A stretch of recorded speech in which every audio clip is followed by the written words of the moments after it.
Hey guys, tonight we're not sailing with pirates. No ocean spray. No suspicious barrels rolling across a creaky deck. No salty sailors arguing about whose turn it is to swap something unpleasant.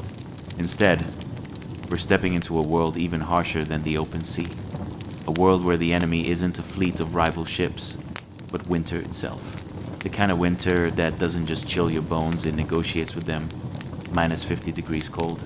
Deadly, heavy, relentless cold that doesn't care who you are, what you planned, or whether you remembered to bring gloves. Tonight, we're wandering into the Russian north, to the land of snowdrifts taller than your hopes, winds sharp enough to slice your thoughts in half, and the miraculous wooden cabins, the izbas, that somehow kept real families alive through conditions that feel scientifically illegal. But before we step into that icy silence, go ahead and like the video and subscribe, but only if this kind of quiet, weird, slightly dramatic historical bedtime storytelling actually helps you relax. If not, no worries. Even Siberian villagers didn't get along with everybody, especially not neighbors who borrowed firewood and never returned it. Drop a comment telling me where you're watching from and what time it is for you right now. It's always 2 a.m. somewhere. And if you're here, you're probably trying to fall asleep to the cozy idea that at least you don't have to survive 6 months of darkness in a frozen wooden box heated by one giant stone stove. Now, dim those lights. Turn on a fan for that soft, peaceful white noise. Get comfortable and maybe tuck your feet under a blanket, not because of rats, but because an imaginary Russian snow spirit might try to tickle your toes. Unlikely, but honestly, in this kind of cold, anything's possible. Let's pause for a moment. Have you ever wondered what life felt like before central heating? Before electric, blankets, before thermostats that politely ask what temperature you prefer? What it was like to wake up in a world where stepping outside for 5 minutes meant your eyelashes froze together? What it felt like to build a home not from luxury or artistic inspiration but from pure survival instincts? To gather logs, stack them tight, seal every crack with moss, and pray the walls were strong enough to keep out the kind of cold that turned boiling water into snow before it hit the ground? And how did whole families, generations of them, live inside a single warm room? A room that held meals, sleep, stories, arguments, births, and winter itself, while everything outside lay buried under silence and snow. Tonight, we're going to drift into that world.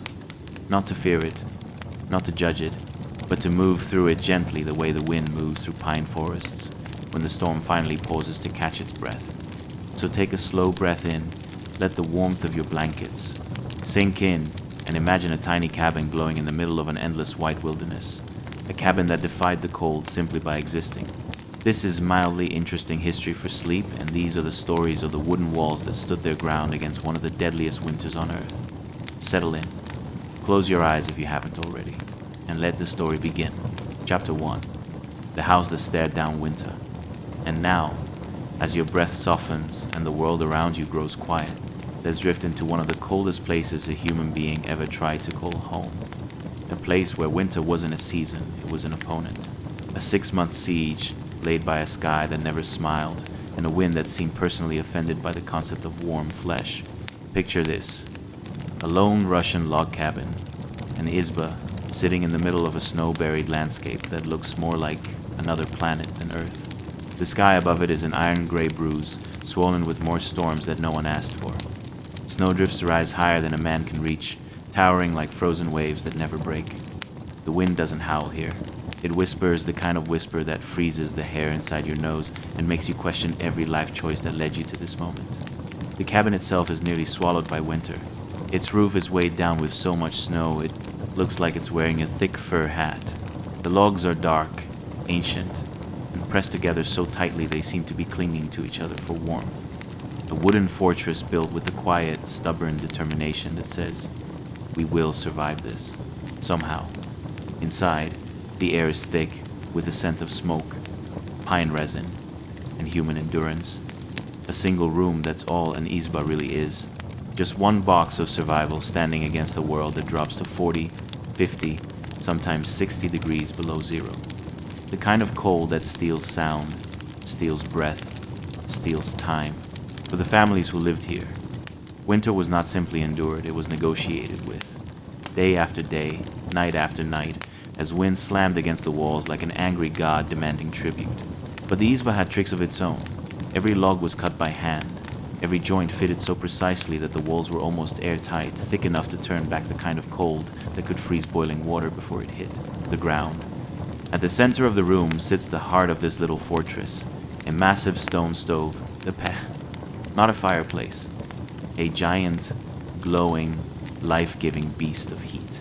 It cooked the food, dried the clothes, warmed the children, and many nights, entire families slept on it, curled together like hibernating bears, because outside, winter was waiting, always waiting.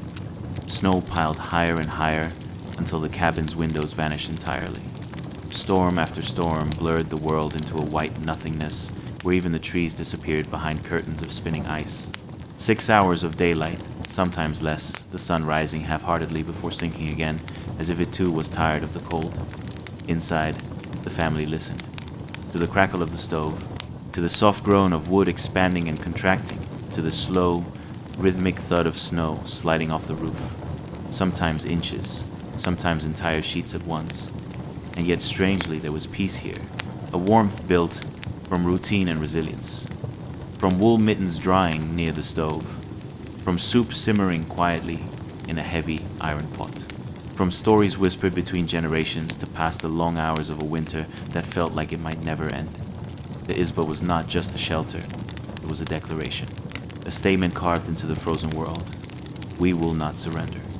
And every year, through frostbite, storms, darkness, and exhaustion, these little wooden fortresses kept families alive, defying a winter that would have happily erased them. So as you drift deeper into this story, feel the warmth of the peck, hear the wind outside, and settle gently into the quiet bravery of those who built a home where no home should logically exist. Chapter 2, The Glow of Warmth from Frosty Origins. Hey guys, tonight we're diving into the serene warmth of your ultimately cozy abode. But don't be fooled, the roots of that comfort span a history as chilling as a popsicle in a snowstorm. Imagine this. You awake in a world where simply staying warm feels like an Olympic sport, where civilization has yet to grasp the greatness of central heating, the dark ages of keeping your toes from freezing solid. But before you drift away into slumber and fantasies of soft blankets and heated mattress pads, let's dabble in delightful absurdities. Can you picture being a weary traveler in the 1700s? Wandering through snowstorms so fierce they make your favorite blizzard book seem like an afternoon stroll in the park? Ever find yourself gazing at your own unequipped fridge and ponder, what would I do without a microwave? Imagine having to rely on frostbitten fingers to scrape snow off food instead. Dinner is served. If you can, find it. Now, take a deep breath, no, not of that artificially sweetened air wafting through your modern apartment. Imagine the scent of wood smoke curling through the air like nostalgia itself, thawing the chilled inside of a log cabin known as an izba. Congratulations. You've just woken up in 1/8th century Russia where, much like your morning commute, getting out of bed is the beginning of a treacherous journey through icy chaos and the ever-present threat of snowdrifts. Let's acknowledge the irony here for a moment. While you slide into your cozy, memory-foamed splendor, imagine someone constructing your dream bed from logs they chopped, while wondering if the nearby wolf pack was less likely to nibble on their toes than the freezing chill themselves. Each morning, when they peeled back their eyes from their hay-stuffed pillow, they were truly embracing life in the extremes and experience no amount of online shopping could prepare you for. As you nestle deeper into your sheets, let's imagine the idyllic warmth of that izba cradling you as it fought against a -50-degree monster outside. You can almost hear the pop of the logs heating in the fire, each crackle a slight rebellion against nature's simplest of threats, cold. Have you ever had a moment where you just wanted to take a cozy blanket and wrap it around your life choices? Well, these Izba travelers did just that, but with logs, moss, and a fantasy about not becoming popsicles while they slept. Now, let's indulge our senses as we ascend to the crown jewel of the Izba, the hearth. Imagine the crackling fire sparking merriment amidst the frost, the smell of warm bread wafting in the air, mingling with the stale remnants of last week's cabbage stew. Ah yes, nothing says home sweet home like the aroma of fermented cabbage draping through the space, like an awkward holiday visit from an uncle who only shows up when there's free food. But that isn't the only treat to stir your imagination. As the heat and the stale stew fighting for dominance in your dreams, consider the exhilarating sounds of frost crunching beneath the footfalls of local townsfolk as they merrily provide sustenance to one another. You ever considered how hard it must have been to balance carving out a life while competing against the elements? Like trying to take a selfie while riding a unicycle through a blizzard, a humble yet unfortunate endeavor. As you drift deeper in the comforting embrace of your own modern bed, just remember, every creak of your frame is a friendly reminder of the Isba's ancient of days. Each squeak and sigh is merely your wooden ancestors whispering timeless jokes about winter in an era when every frosty inhale echoed the line of too much cold and not enough blankets. Ah, yes. Let's transition back to the memory of that cozy warmth late at night, where glimmers of cross-legged laughter float like tender snowflakes through the fireplace. In every wooden wall of the Isba, there resides a familial spirit that felt the icy grip of winter wrap its fingers around every now and then, the kind of warmth that transcends generations. Picture yourself cuddled up with loved ones, the shared laughter wrapping around you like a well-loved quilt, as the winds outside battle continuously against the hardy walls that shield you from nature's frosty scalpel. But the moment the sun rises, that comfort will transform. The heated logs will cool, and the frost will re-establish itself. Like your favorite sitcom getting cancelled too soon, the mundane becomes inevitable once more, until you remember that every morning brought not just cold but also warmth that rose with the sun, promising yet another day of life, the simplest reminder of survival amidst the chaos. So, as you gently slip into that cozy realm of dreams, envision the Isba, its logs standing tall against each winter, its laughter echoed in the hearts of its families, holding tight to memories powerful enough to challenge the numbing chill outside. And in this realm of peaceful dreams, carry with you that connection to those who endured, who filled their homes with warmth through creativity, bundling against the chill with laughter, warmth, and just maybe some wayward singing that sounded worse than a cat caught in a blizzard. Now let yourself sink deeper into your warm cocoon and drift into dreams where the frost is merely a distant whisper over the laughter of generations gone by. Sweet dreams await. Chapter 3. The Great Pipe Explosion of Modern Woes. Now, let's wander into a chilling contrast. One that's as surprising as finding out your favorite snack has a hot cousin. Imagine the sound of a modern home's water pipe. A stout little tube just minding its own business, when suddenly, BAM! It explodes like a cannon going off at an unfortunate wedding. Water sprays everywhere, as if a small geyser just decided to audition for a documentary on extreme plumbing failures. You might be wondering, why did this happen? Did the pipe resent its monotonous existence, or was it just tired of sharing space with your late-night snack choices? Now, before we dive into the delightful details of that chaotic plumbing moment, let's put this bizarre catastrophe into context. In the grand tapestry of history, it's a laughably absurd glimpse into the lives of both our modern selves and the hardy Russian peasants of the 18th century. Picture it, the lavishly quaint homes of modern homeowners, complete with central heating, and compare that with the rugged, time-worn log cabins of Imperial Russia. The cabins were resilient, steadfast, and as durable as Grandma's old recipes that somehow survived 30 years of culinary evolution. Peasants built their homes with timber meticulously harvested from the surrounding forests. These logs, like stubborn marathon runners, resisted the harshest of winters, keeping occupants warm, albeit at the cost of some fragrant goat-smelling comfort. If only today's water pipes could learn a thing or two from the sturdy craftsmanship of these primitive abodes. After all, when the temperature drops to minus 50 degrees, you want a house that won't buckle under pressure, unlike that one friend who melts when the karaoke machine starts belting out Bohemian Rhapsody. In contrast to these wooden fortresses, modern plumbing seems to be the delicate flower of the homeworld. You know the type, whining whenever something isn't just right. Oh, it's too cold. It complains, and boom, your kitchen turns into a comedic splash zone. The antique tea kettle might survive 4 winters without a scratch, but your water pipes seem to have a vendetta against you. It's as if they whisper to each other, "Hey, let's wait until they have guests over, shall we?" So you can imagine the scene, the quiet evening before the chaos. You pour yourself a cup of tea, blissfully unaware that your modern-day fortress is preparing for war. As you settle in, typing an unworthy romance on social media, hoping for compliments on your filtered self, below the surface, catastrophe brews. The water has decided to freeze and expand like an overstuffed burrito. Will it break into 1,000 bits or just one big boom?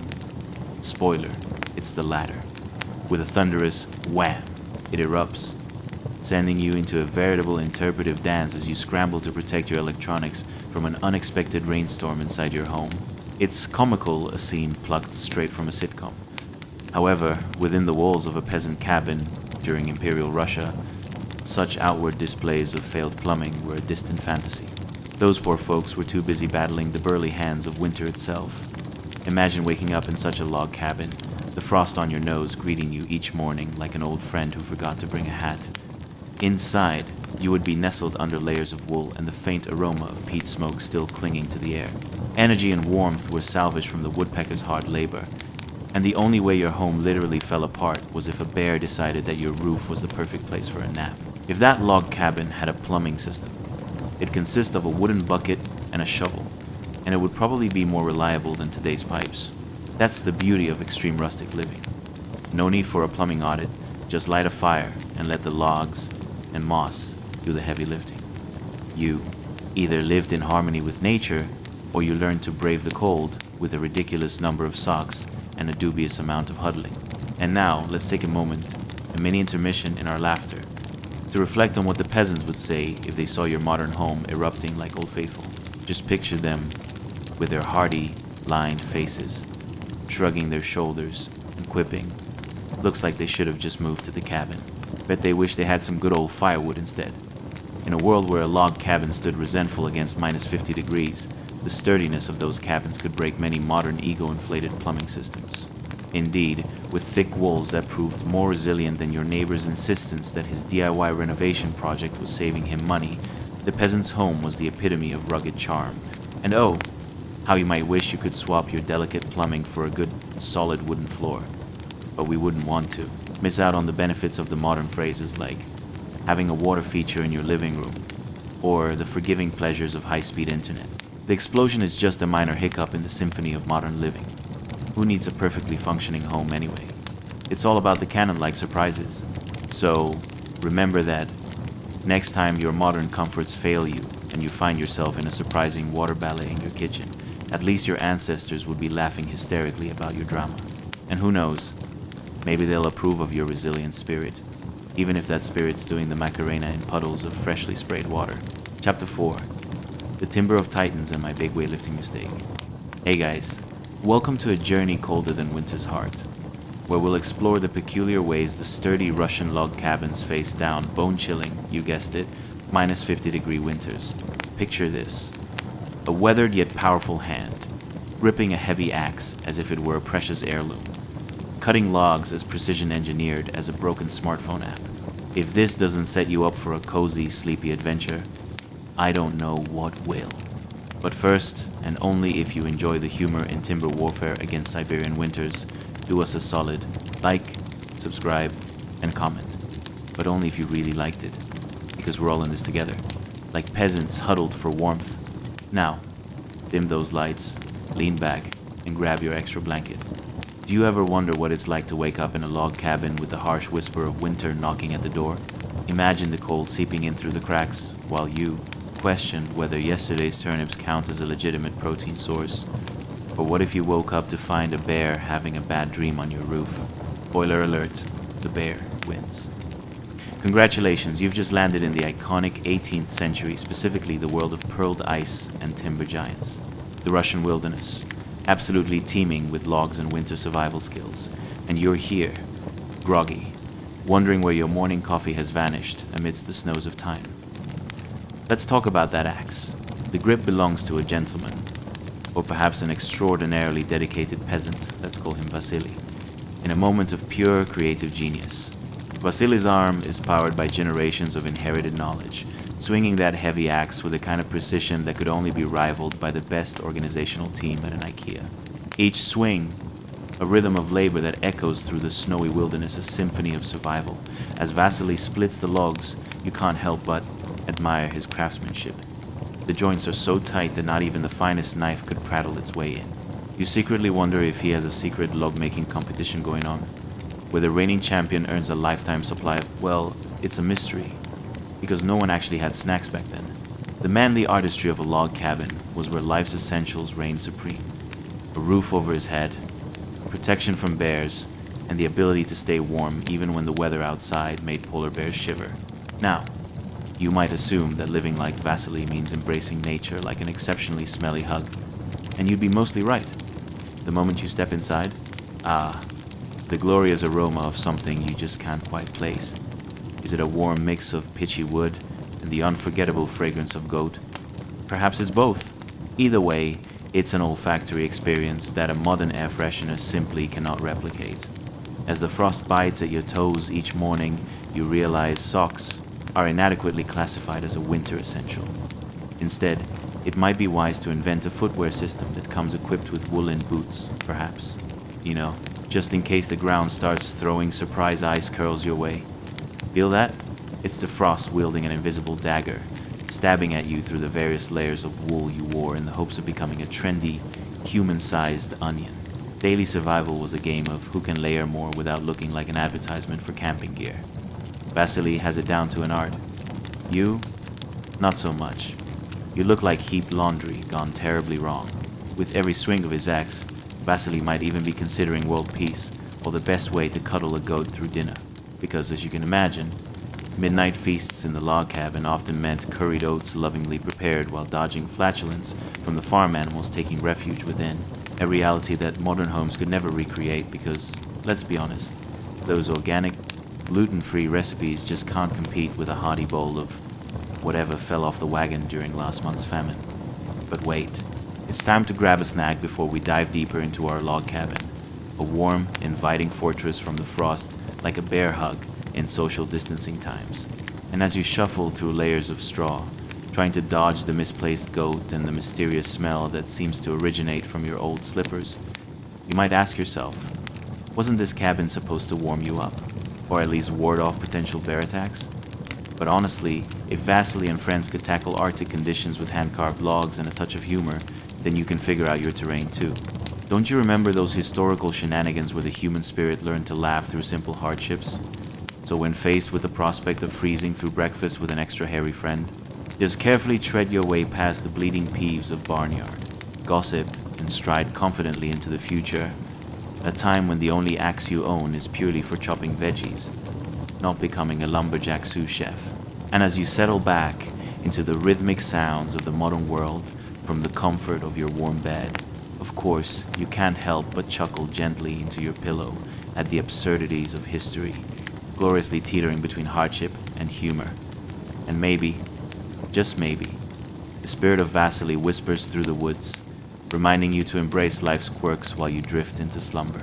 Because once winter bites, it helps to remember those hardy souls who laughed, chopped wood, and survived not just another day, but an entire frosty life. Chapter 5. A Red Glow and Smoky Dreams. Hey guys, welcome back to the Frosty Frontier, where we swim through snow deeper than your last holiday shopping experience. Tonight, we're diving into the life of a young lad, illuminated by the flickering glow of a clay stove, desperately providing warmth in a home that may or may not have a resident goat with questionable hygiene. Yes, we're plunging headfirst into the 18th century, where your biggest worry wasn't Wi-Fi going down, but rather whether or not the fire would stay lit long enough to prevent your family from becoming human popsicles. Now, before we embark on this chilly journey of survival and exuberant logs, do us a solid. Like, subscribe, and comment, but only if you actually enjoy this. We're not trying to twist your arm like a medieval peasant trying to wring out a wet tunic. So, dim those lights, throw on a cozy blanket, maybe one that's not dusted with hay, and settle in. Imagine waking up to the slow crackle of a clay stove while the frost outside gives your window a stunning frosted glass effect you didn't ask for. Ever wonder how many times one could accidentally trip over their own feet when rushing to guard a diminishing fire? Or panic if a badger sidestepped into your living room for a midnight snack? Picture this. It's midnight. Your stomach growls louder than an angry bear.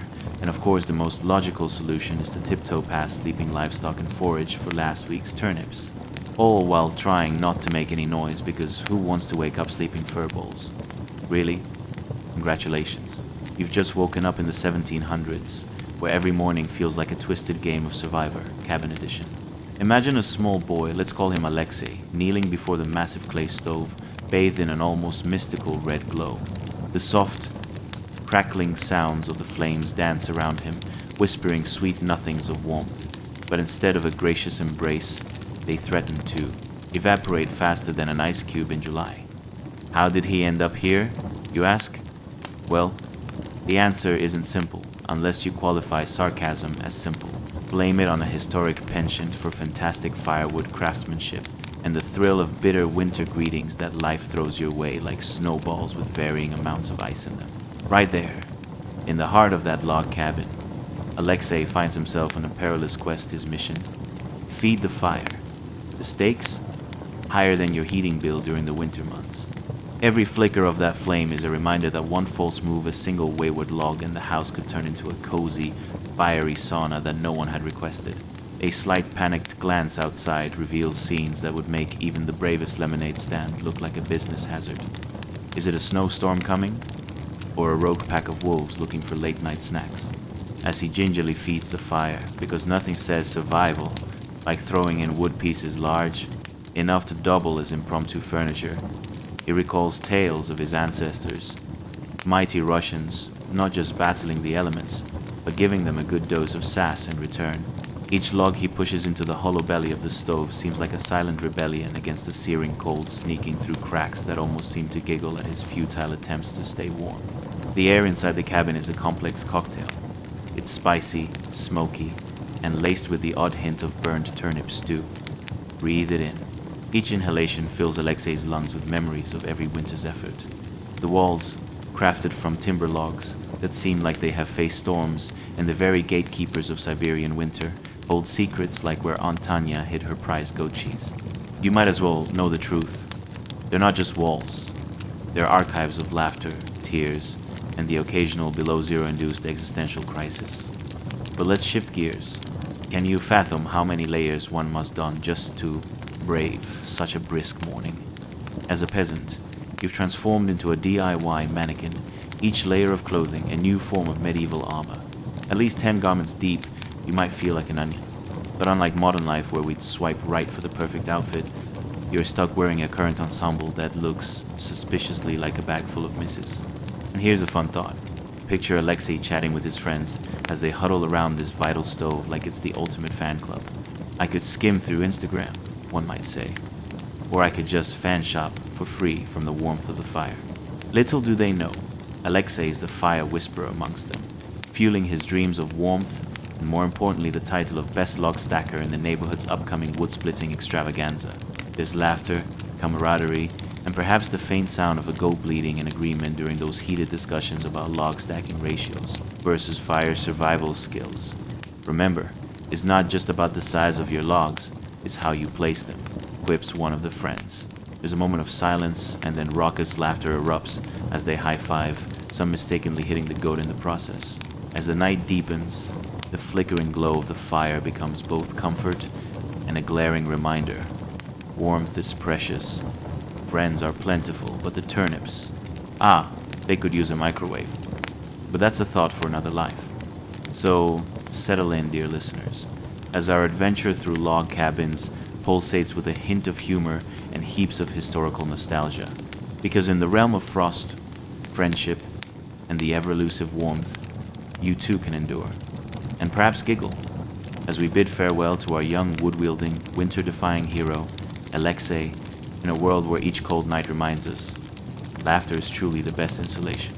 And with that, allow yourself to drift off to sleep, imagining cozy log cabins, flickering fires, and the warmth of camaraderie. Because during those freezing nights, a good laugh can keep you warmer than many a thick woolen blanket. Chapter 6. The King of Comfort on the Pet Stove. Hey guys, welcome back to our frozen wonderland. Tonight, we're diving deeper into the frosty saga of life in Imperial Russia, where old grandfathers reigned supreme atop their clay thrones, and the stoves were the real MVP's most valuable pet. Get ready to meet our rugged protagonist, an elderly bearded grandfather who practically holds court on his majestic pet stove, ruling the household with warmth and wit sharper than the chill in the air outside. So, Grab that cozy blanket and imagine the comforting scent of baked bread mixed with the subtle whiff of something that might be sheep. Let's just say hygiene wasn't exactly a priority. Picture this. It's the middle of winter, and your biggest dilemma isn't whether to wear pants or pajamas for your Zoom meeting, but rather whether you can risk another trip outside to gather firewood without freezing into a human ice sculpture. Have you ever found yourself panic baking bread in the oven just to fill the house with warmth? And if you were to request your neighbor's secrets for staying warm, would they hand you a goat or a small mountain of logs? Well, welcome to the realm of Russian log cabins, where the only thing thicker than the walls is the humor. So, dim those lights, snuggle deeper into your blanket, and let's prepare to journey back to a time where every step felt like a dance with frostbite. Congratulations, you've just woken up in the 1700s, where the air is crisp enough to shatter your dreams instantly, as long as you can stay awake long enough to dream. Imagine this. Perched high atop a massive pitch stove, squinting through a thick, wispy beard that's kept fuzzy and wise by decades of wisdom, and possibly a day-old potato or two. You are now the elderly grandfather, the self-proclaimed monarch of comfort. From your lofty throne, the entire household sits sprawled beneath you, looking up with both admiration and a touch of fear, like children before a wise wizard, or at least before someone who knows where the extra blankets are hidden. The flames below flicker, crackle, and pop, offering you a front row seat to the greatest show on earth, the never-ending battle between a stubborn fire and the ruthless chill beyond the walls. You might even opine that these little dances should be nominated for an Oscar. Suddenly, a shriek from below shatters the peace. Is it an angry cat? A goat on a rampage? Nope. Just one of your grandkids who's realizing that the last potato has mysteriously disappeared, and they are convinced it's your doing. Why would I hoard potatoes when I have unlimited firewood? You chuckle silently, your staff lightly tapping the stove, because after all, royal decrees cannot be issued without a little dramatic flair. Now, let's take a moment to appreciate the craftsmanship of the pitch. This baby isn't just a stove, it's practically a work of art. Constructed with warmth-infused clay bricks, its belly serves as a furnace, a cooking surface, and occasionally, a bed for anyone too weary from wrestling with the cold outside. Have you ever thought about how heated debates over where to place the remote paled in comparison to family squabbles over pet real estate? A warm spot on the stove was the ultimate status symbol. One could practically hear the teenagers fighting over who got to sit closest while the others huddled near the door. Because yes, door meant nothing when it comes to warmth. Your elevated position allows you to zoom in on the various family units bustling about, each member a curious blend of anxiety and creativity. You can almost see the gears turning in their heads. Is it possible to bake bread without losing half your arm to frostbite? One wonders, while another contemplates using the goat as a makeshift blanket. And oh, the subtleties of this rustic existence. Picture the discussions that swirl up like steam from our proven pech, where ideas about weather survival ripple through the chaos. One of the kids bursts forth, "Why can't we just invent heated jackets?" You smirk, picturing some poor fabric welder trying to make the world's first warming cloak out of wool and firewood. But alas, your grandchildren's vision extends just about as far as last week's leftovers. Until that is, they unearth an old treasure from way back when, a bountiful pile of straw. Who knows what needs a good stuffing? Time to make this rustic sofa a bit more, rustic. You muse to yourself, drawing laughter like warmth from the fire. Wouldn't a shockingly uncomfortable straw-stuffed seat be the talk of the town? Or at least the lively gossip of the chickens? Honestly, nothing says, "I love you," like a surprised pointy hedgehog family will cheerfully welcome to the warmth. Of course, you can't forget your steadfast companions, the household animals. Does your loyal goat occasionally eye your grand perch with envy? Absolutely. Is it plotting a coup as members munch on hay? Of course. And probably relishing in the fact that they're snug while the rest of you battle against your frozen toes. There's a sense that perhaps the goat is the real master of comfort, snuggled warm in its belly of hay, though perhaps you should investigate whether that hoofed creature has figured out the secret to cozy living without risk of losing an ear to the elements. As the flames crackle on, dust motes dance like little spirits, swirling under the whims of the pitch. No matter how fierce the winter or how precarious the cooking ventures, warmth, laughter, and cozy hospitality rise above it all, painting a perfect picture of a Russian winter. So, dear listeners, embrace this gentle, absurdly humorous tale of life on top of a patch, where laughter truly warms the soul and every flicker of the fire reminds you of the vibrant life buzzing within those log walls. And just like that, the cold night melts away, and sleep beckons you to wander through the velvety realms of your imagination, where goats and stoves coalesce in delightful absurdity. So, drift off, feeling that warmth envelop you like a cozy blanket, knowing that laughter is your best defense against the frosty fears that life may bring. Chapter 7. The Bearded Conductor of Frosty Decrees. Hey guys, welcome back to our symphony of chilly absurdity. Tonight, we're savoring the nostalgia of Russian log cabins, where winter's icy grip met its match in a weather-beaten old man, wielding a wooden staff like a maestro conducting a frostbitten orchestra. Get ready for a laugh through the teeth kind of saga, as we find ourselves on the frosty precipice of the 18th and 19th centuries, where every family drama heated by a pitch stove could be soothed with a simple though questionable potato. So, grab that extra thick blanket. This isn't just for cozy vibes, but a protective layer against the Arctic chills seeping through your imagination. And look, while we're on the subject, have you ever asked yourself how improper seating arrangements on a pitch could result in diplomatic incidents? Or why the goat seems more comfortable than you ever will be in the middle of winter? Imagine navigating family feuds over firewood like a game of Monopoly, but with tent stakes and unwashed laundry. Now, picture this. You're casually lounging in your living room, potentially pondering baked goods, when suddenly, bam, you've just awoken in the year 1802. And let me tell you, the air is so cold it would make an ice cube shiver. What do you see? A log cabin with walls thicker than the lengths of silence at a family gathering. Breathing makes little clouds dance in the air as you settle into your role as the wise, slightly grumpy grandfather perched high on a perch. But wait, who's that down below? The chaos erupts beneath you as your family scurries like enthusiastic ants, trying to maintain an illusion of productivity, all while casting furtive glances at the steaming goodness coming from the pech. And there you are, looming above, like a benevolent, albeit stern, ruler with your trusty wooden stick. Think of it as an ancient magic wand of authority. With every well-placed tap against the stove's side, you summon respect, or perhaps just an awkward pause, while trying to figure out what exactly you're scolding them for this time. Let's paint the scene. That glorious pitch stove, glowing with warmth, adjacent to a kitchen that somehow doubles as the dining room and also the living room, and possibly the science lab for potato experiments. The fragrance of bubbling soup mingles with the tantalizing aroma of burning wood, triggering thoughts not of hunger, but of the great philosophical debate. Is it possible to bake bread and not lose half your eyebrows in the process? Ah, the responses of your kin. Let's just throw in some extra roots and hope for the best, yells one, brandishing a suspicious-looking vegetable like a battle standard. Meanwhile, your loyal goat, the real ruler of this household, sidles up to the table, giving you that look, the "Are you really going to eat that?" look. The goat understands too well that the line between culinary prowess and utter madness is as fine as the frost that coats your windows. And amid this cacophony, there's a plucking moment.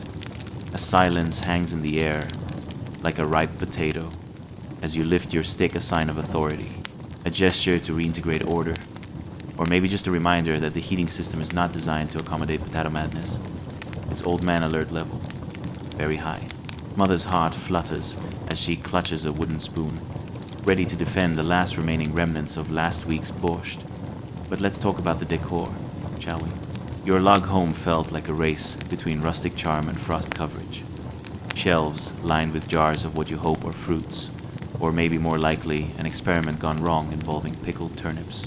You feel they might have been intended as something great, perhaps even edible, if only the winter would end before you found out.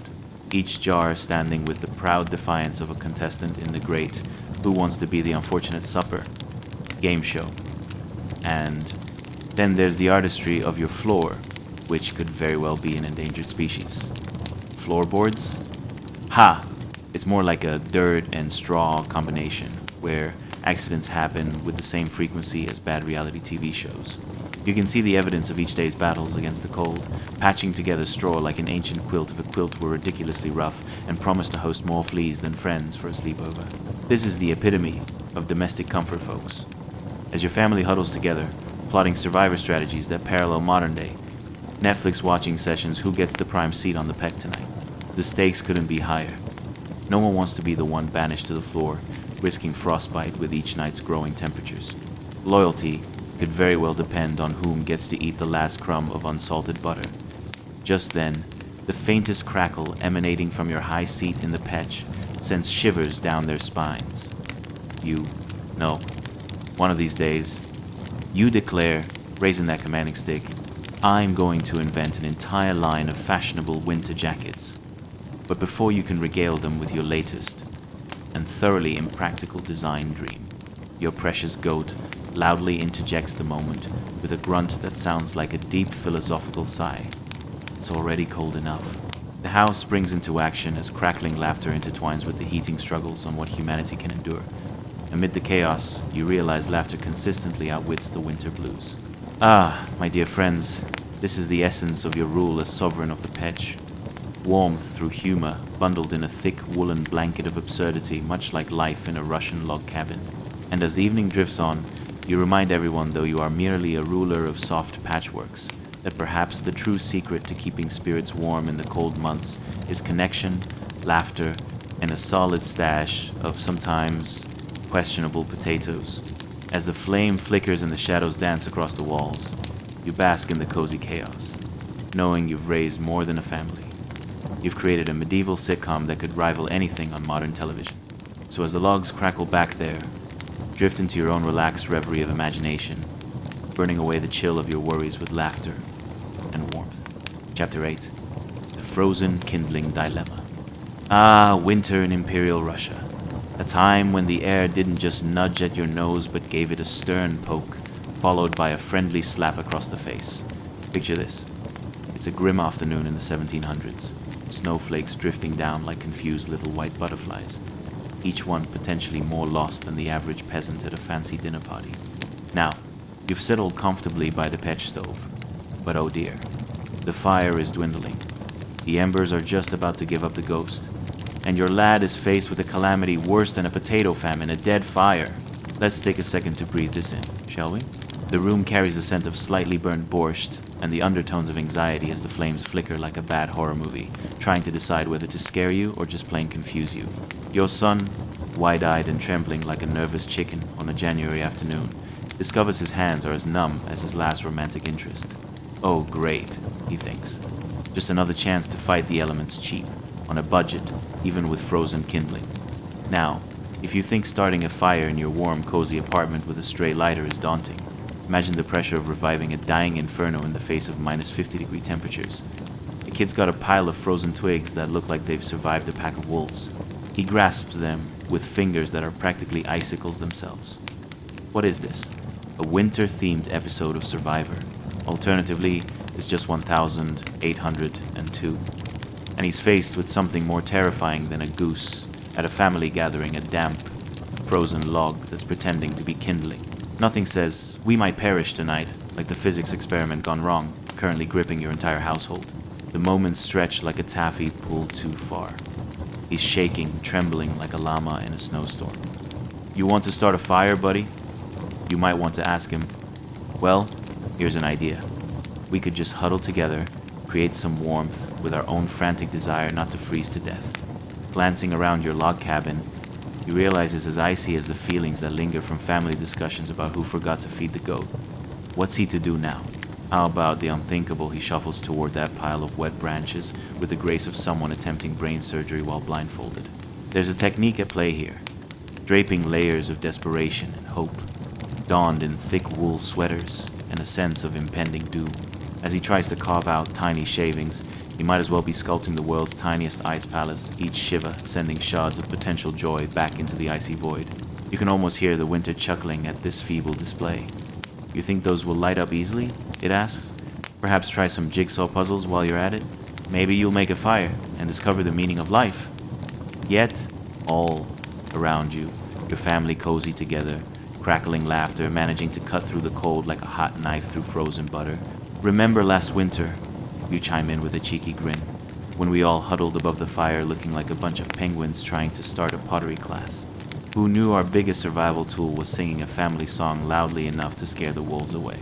As your son struggles with the kindling frosty fingers, working like they've met their worst enemy. The air itself. You can see the wheels turning in his head.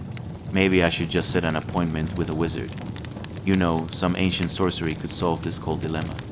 The possibility brings a smirk, even as the only magic here is the sheer determination to not perish in this frigid fortress of wood and wild beasts outside. Trapped in this moment of chaos, perhaps your son could use a good giggle, because what's colder than reality is the thought of using frozen twigs. As a fire starter, it's like asking a snowman to do your taxes. And with every attempt he makes to strike fire with these unyielding battalions of ice, you nearly cry from laughter, interjecting, "Don't worry, son. This is merely the cosmic universe testing your mettle also, your ability to withstand bitter disappointment." Suddenly, there's the addition of yet another comical consideration. If only you had a warm goat to snuggle with. However, the goat has demonstrated a remarkable level of disdain for all human potential, especially when it comes to newfangled ideas like warmth. Perhaps they have a bet against survival. You just can't even begin to fathom this goat's internal investment strategy. Yet the comedy of errors plays on, embers becoming smoldering memories, and your son, despite his Arctic trials, knows there's something ridiculous about this whole escapade. Somewhere deep within, he might even chuckle at the absurdity of fearing that a fire could die on him. "It's just winter, Dad. It's not like we had a warranty on survival." The snow continues to fall outside, teasing your cabin like nature's way of saying, "Guess what?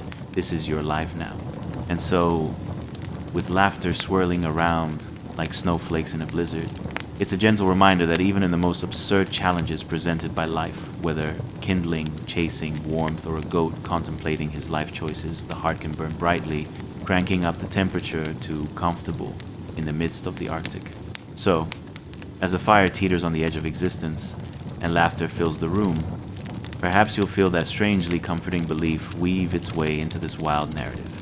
Even as the last embers shift into twilight, warmth resides as an attitude stealthily radiating through layers of woolen absurdity, and somehow, hilariously, beats back the cold once more. Chapter 9. The Colossal Currents of Heat. Hey guys, welcome back to another night of mildly interesting history. Tonight, we dive deeper into the belly of winter, where the cold snuck in like an unwanted relative at a family reunion. Sounds cozy, right? But fear not. We're exploring the architectural marvel of the Pech stove, the unsung hero of Russian log cabins, which practically winked at death by frostbite. Did you know that it was so big it could practically host its own book club? Just imagine a bunch of hot bricks congregating and discussing the latest trends in cozy warmth. Before we dive in, make sure to like, subscribe, and comment at least if you find this soothing or mildly belly laugh inducing. If not, just watch in silence and we'll call it a fine evening. Now, dim those lights, put on a fan if you feel fancy, and get ready to be encapsulated in the fascinatingly absurd world of the 18th and 19th centuries. Have you ever considered how often you have to charge your phone in winter? Imagine if the only thing keeping you cozy was a massive brick oven that required more fuel than you'd need to power a small army. Or have you ever struggled with your heating bill, feeling like you've been making donations to the utility gods?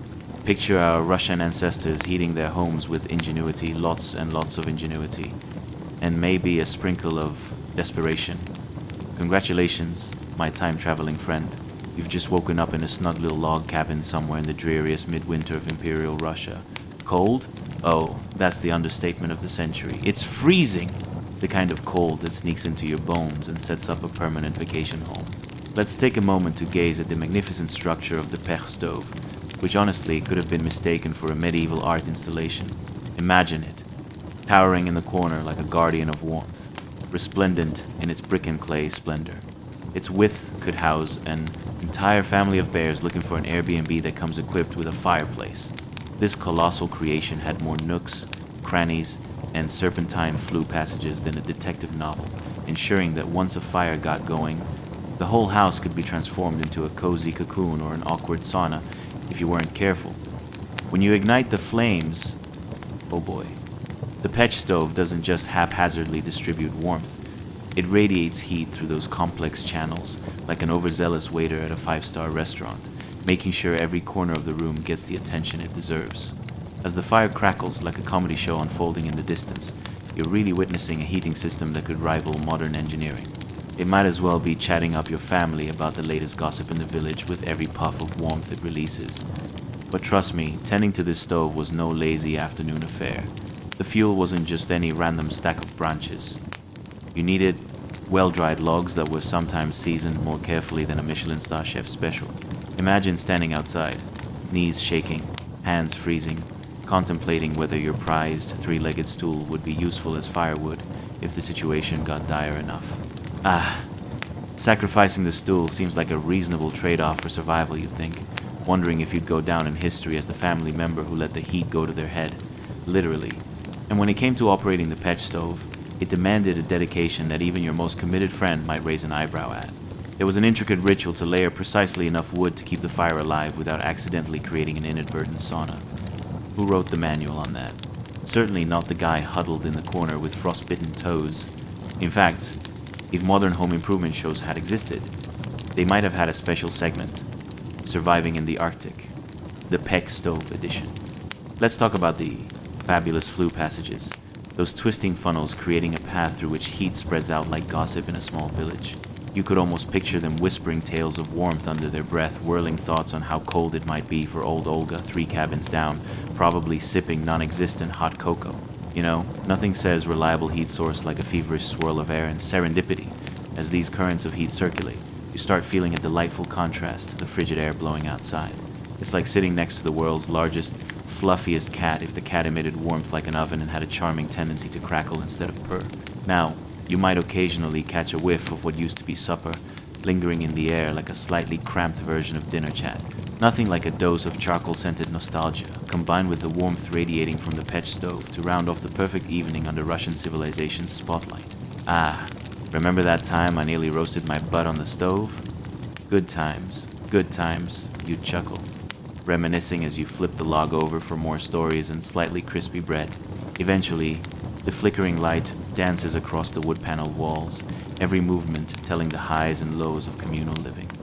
The family gathers together, wrapped like sausage links in their woolen shawls, trying to remember if it's their turn to tell a ghost story or if someone else has already blown out the flames in their encroaching winter madness.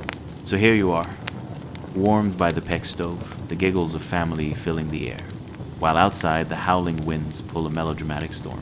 Maybe surviving winter doesn't require an elaborate plan, just a good stove, a sense of humor, and a warm heart ready to embrace the crazy ride that is life in Imperial Russia. As laughter and warmth envelop the room, you realize maybe this isn't so bad after all. Or at least, it's not where, with the very real danger of freezing solid rests. It's just another evening filled with warmth, togetherness, and a whole lot of absurd history right beside that exceptional facilities manager known as the Peck Stove. Chapter number 9. Chapter 10. The Sizzling Symphony of the Petch Oven. Hey guys, welcome back to another night of mildly interesting history. Tonight, we turn up the heat, quite literally. Ever wonder what it would be like to have an oven you could roast an entire family of geese in, while simultaneously baking a loaf of bread that could double as a doorstop? Well, grab a warm drink, because we're venturing into the delightful chaos of the Petch Oven, the gastronomic cornerstone of Russian log cabins during the chilly 18th and 19th centuries. Now, before we dive in, how many of you have been in a heated debate over what to have for dinner? Is it going to be pizza, or maybe sushi? And here, we've got our friends in Imperial Russia, grappling with the even bigger dilemma. Do we cook the bread or the cabbage first? Oh, if only we had a Petch oven. Just imagine that aroma wafting through the cabin while wondering if your flatbread will come out perfectly crispy or resemble a soggy sock. But hold that.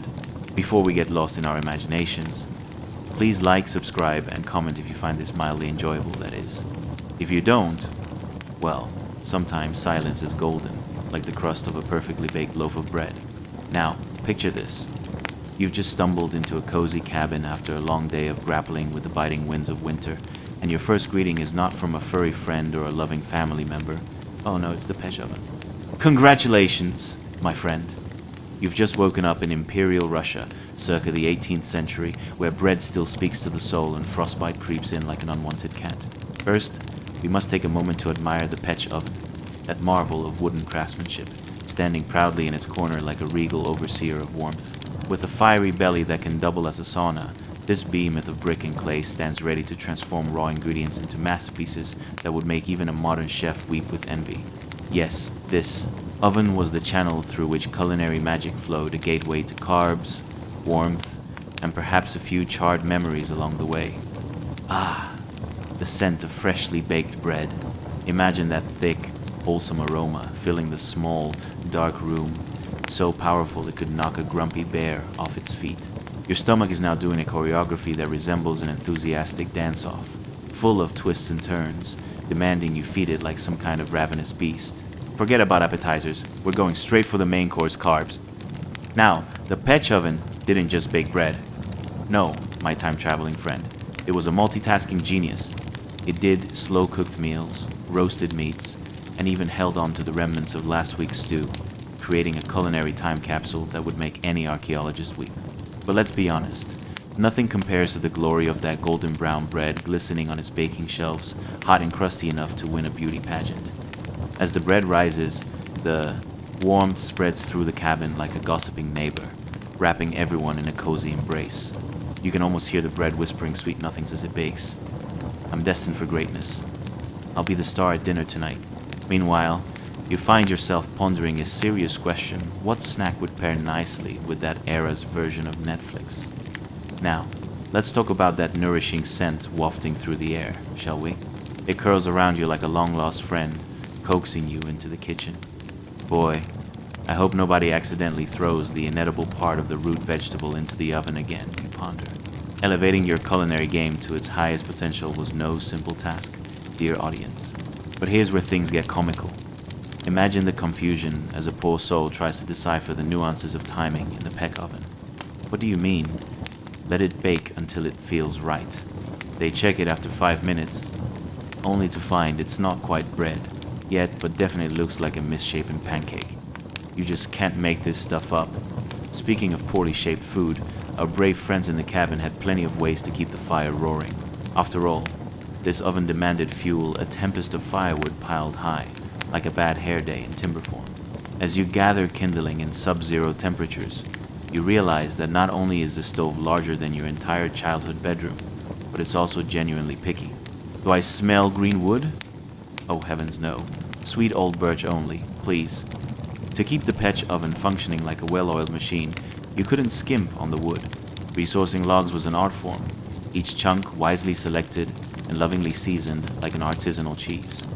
You'd think they were picking fruit at a fancy garden instead of firewood. Ah, yes, this one has just the right amount of sap. Will it work? Only the Pech oven knows.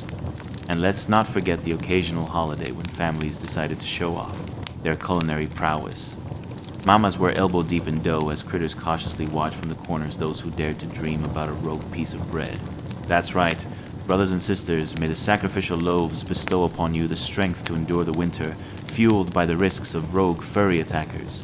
So as the bread bakes, the family gathers around, faces glowing with the warmth emanating from the Pech oven. The comforting sounds of chatter fill the air, wrapped in the seductive aroma of baked goods that would make even the most stoic of pastas swoon. If this is what winter means in Imperial Russia, you might just want to huddle closer and pretend the outside world doesn't exist, at least until someone asks if they're up for sledding afterward, risking a frostbite that hyperventilating gingerbread man would envy. In the end, as you try to decide if you want to eat your bread warm or let it cool for the satisfaction of tearing off the crust, remember every loaf, every crumb tells a story. And in a world where winters are deadlier than your last breakup, a fresh loaf is a slice of happiness, a treasure that's fought for and honored, regardless of the snowy battlefield outside. So nestle in, dear dreamer, with thoughts of warmth and freshly baked bread floating in your mind. Perhaps it will lull you to sleep, while visions of fluffy loaves and dashing winters ensure that you have adventures even in your dreams. Chapter 11. The warmth of the Pech and the sweet dreams of a child. Hey guys, welcome back to another night of mildly interesting history. Tonight, prepare to snuggle deeper than a cat in a laundry basket, because we are stepping inside the snug realm of Russian log cabins in the 18th and 19th centuries, where the cold outside could give even the hardiest of souls double goosebumps. While the frost outside cranked it down to minus 50 degrees, inside, a remarkable marvel was happening. The Petch oven, and its magical ability to take away the chill that would make you reconsider every life choice up to this point. But first, before we dip our toes into this delightful bit of history, how many of you have ever wondered what it would be like to clamber into a winter wonderland, only to find out it's more like a winter? Oh no, my toes! Or maybe you've experienced that moment when your child, wrapped in layers like a modern-day burrito, snores like a tiny chainsaw next to you, while outside, the wind howls like it's auditioning for a horror film. You know, small matters like that. So, grab your warmest blanket, dim the lights, and get cozy. The truth is, in those log cabins, mankind faced some of the harshest winters, but don't worry. I'm about to make you chuckle into the void. Picture this, a little child, innocently snoozing on the smooth, warm surface of the Petch stove, a human marshmallow cushioned by layers of soft blankets, and possibly a stray cat or two. Congratulations, you've just woken up in a charming log cabin in Imperial Russia, where the outside world resembles a frozen wasteland, an expanse of doom encased in ice. The Petch is your new best friend. It sits silently, radiating warmth, like that one friend we all have, who shows up to life's big events just to make everything feel a little less stressful. As the child cozies in, enveloped in blankets thicker than a woolly mammoth's coat, the Petch labors diligently in the background. Outside, frost clings to windows like an overzealous ex, while inside, the child dreams sweetly, lost in realms of flying bears and mop-wielding wizards. The warmth emanating from the Petch oven seems to wrap around them, lulling them into a peaceful slumber, one that would make Sleeping Beauty jealous. Now let's not forget, our dear child is blissfully unaware that outside, winter is like a relentless supervisor with no coffee in sight. It's brutal, cold, and just plain awful.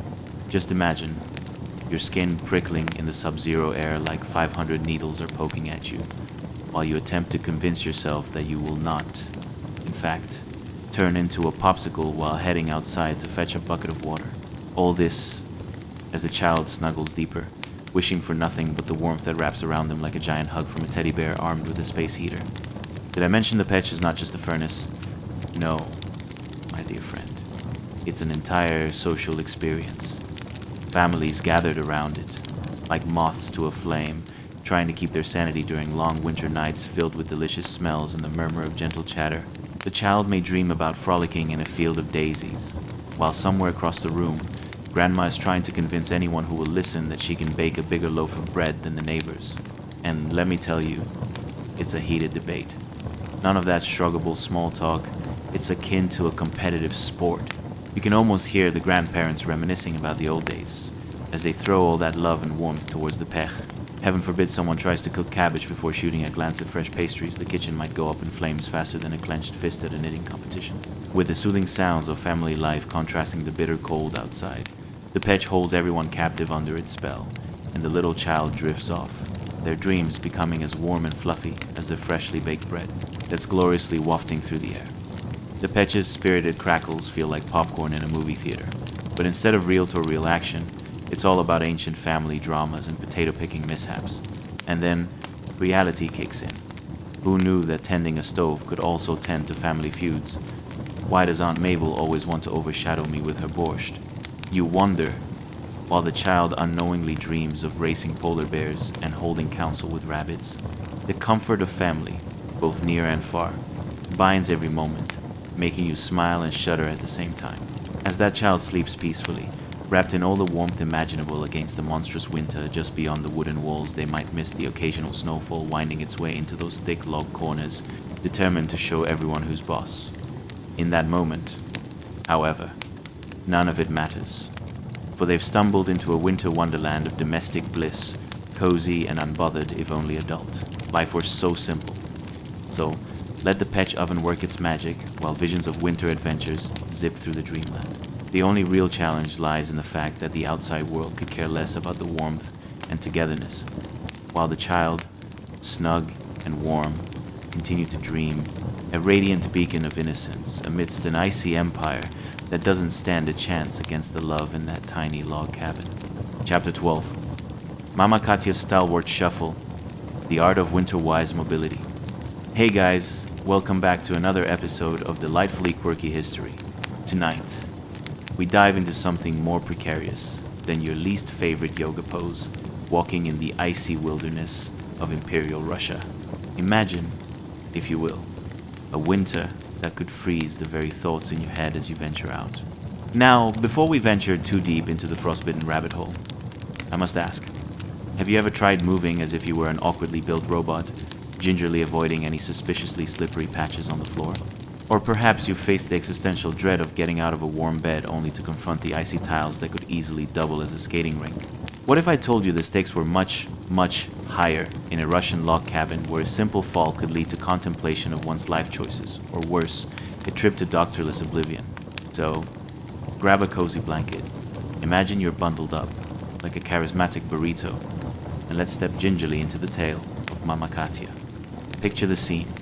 A rustic log cabin stands resolutely, defying the minus 50 degrees chills outside. Inside, the air is thick with warmth, thanks to the pet oven. But there's one challenge no amount of warmth can solve, making it from one end of the room to the other without ending up in a heap on the floor. As you shuffle through this era, you encounter Mama Katya, the grandmother extraordinaire. She relies on her graceful yet painstaking movements like a seasoned dancer performing on an ice rink, just less of the grace and more of the I really should have worn better shoes. You see, Mama Katya grips a main beam for dear life. As she crosses the room, it's like a live-action game of Twister, but the only prize is simply not crashing into the decorative wooden chicken that everyone swears serves as a meaningful heirloom. Now, visualize Katya with stern-faced determination, her woolen shawl wrapped tightly, her fingers curled around the beam as if it were a lifeline thrown into the stormy seas of her own living room. The floor beneath her is a battleground. It turns out that decades of spilled soup and unintentional wildlife visitors contribute to a rather slick interior. Each step must be calculated, as though she were playing chess against a particularly aggressive grandmaster whose next move might lead to an icy mishap. It's strategic genius mixed with the grand theatricality of a comedy act that would leave anyone gasping for air, or at least for a warm drink. But let's not forget that our heroine doesn't lack motivation.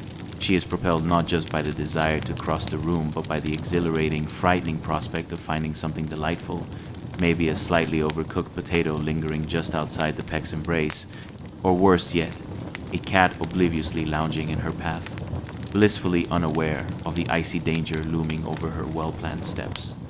In this wooden sanctuary, Mama Katya becomes a symbol of resilience, balancing precariously between the warmth of the petch and the icy grip of the winter world outside. It's the age-old struggle of every grandmother since the dawn of time, how to harness the powers of warmth while avoiding the perils of a tumble that could land her in a pile of mushy potatoes, or worse, face the wrath of an overwhelmingly concerned family gathering, giving suggestions about elder care and daily exercise. Now, as she inches along, you might chuckle at the thought that this is what life has come to, careful maneuvers echoing back to the days of medieval knights who dodged arrows while trying to sip tea. Mama Katya, however, knows deep down she is not just practicing self-preservation. She's doing a grand performance, each step worthy of applause. Nothing says, "Watch me conquer winter," quite like a dramatic pirouette around the sleeping family dog who could care less about her wintertime antics. Of course, as you observe this masterful waltz, you can't help but wonder what kind of emergency plan is in place for winter-fall incidents, should they occur. Do they have a slogan, you muse? If you fall, just roll over and pretend you were doing a very advanced yoga pose. Who knows? It's a serious situation that calls for laughter at the absurdity of life's tricky turning points. And just when you think things couldn't get more amusing, the child from the previous chapter, blissfully unaware of Mama Katya's graceful ballet, can't help but stir. Unbeknownst to anyone, they are dreaming of epic ice battles where snowflakes become tiny knights and Mama Katya is their fearless commander, carving through the icy landscape with all the finesse of a figure skating champion. With dreams of flamboyant moves and winning ice battles, the next challenge is laid out: navigating winter obstacles without losing one's dignity or one's holiday spirit. So, here we find ourselves, Mama Katia, the fearless matriarch on a gastronomical expedition through her icy realm, up against chaos in the kitchen and the inevitable risk of landing like an unwilling snowball. Outside, the winds howl, but inside, amidst the cacophony of hibernating cats and the vigilant pech, Mama Katia remains the unsung hero of winter survival. All this excitement simply to secure a room-temperature potato. Who said family gatherings aren't drenched in exhilarating peril and unpredictable moments that keep the chill of winter at bay? In this log cabin nestled within Imperial Russia, you are not merely a spectator but an active part of this tale of laborious yet humorous winter navigation. Now, as the patch continues to work its magic, who says history can't be full of warmth, love, and good laughs amidst the frostbitten wilderness? Chapter 13. The Glazy Gaze of Winter's Hunger.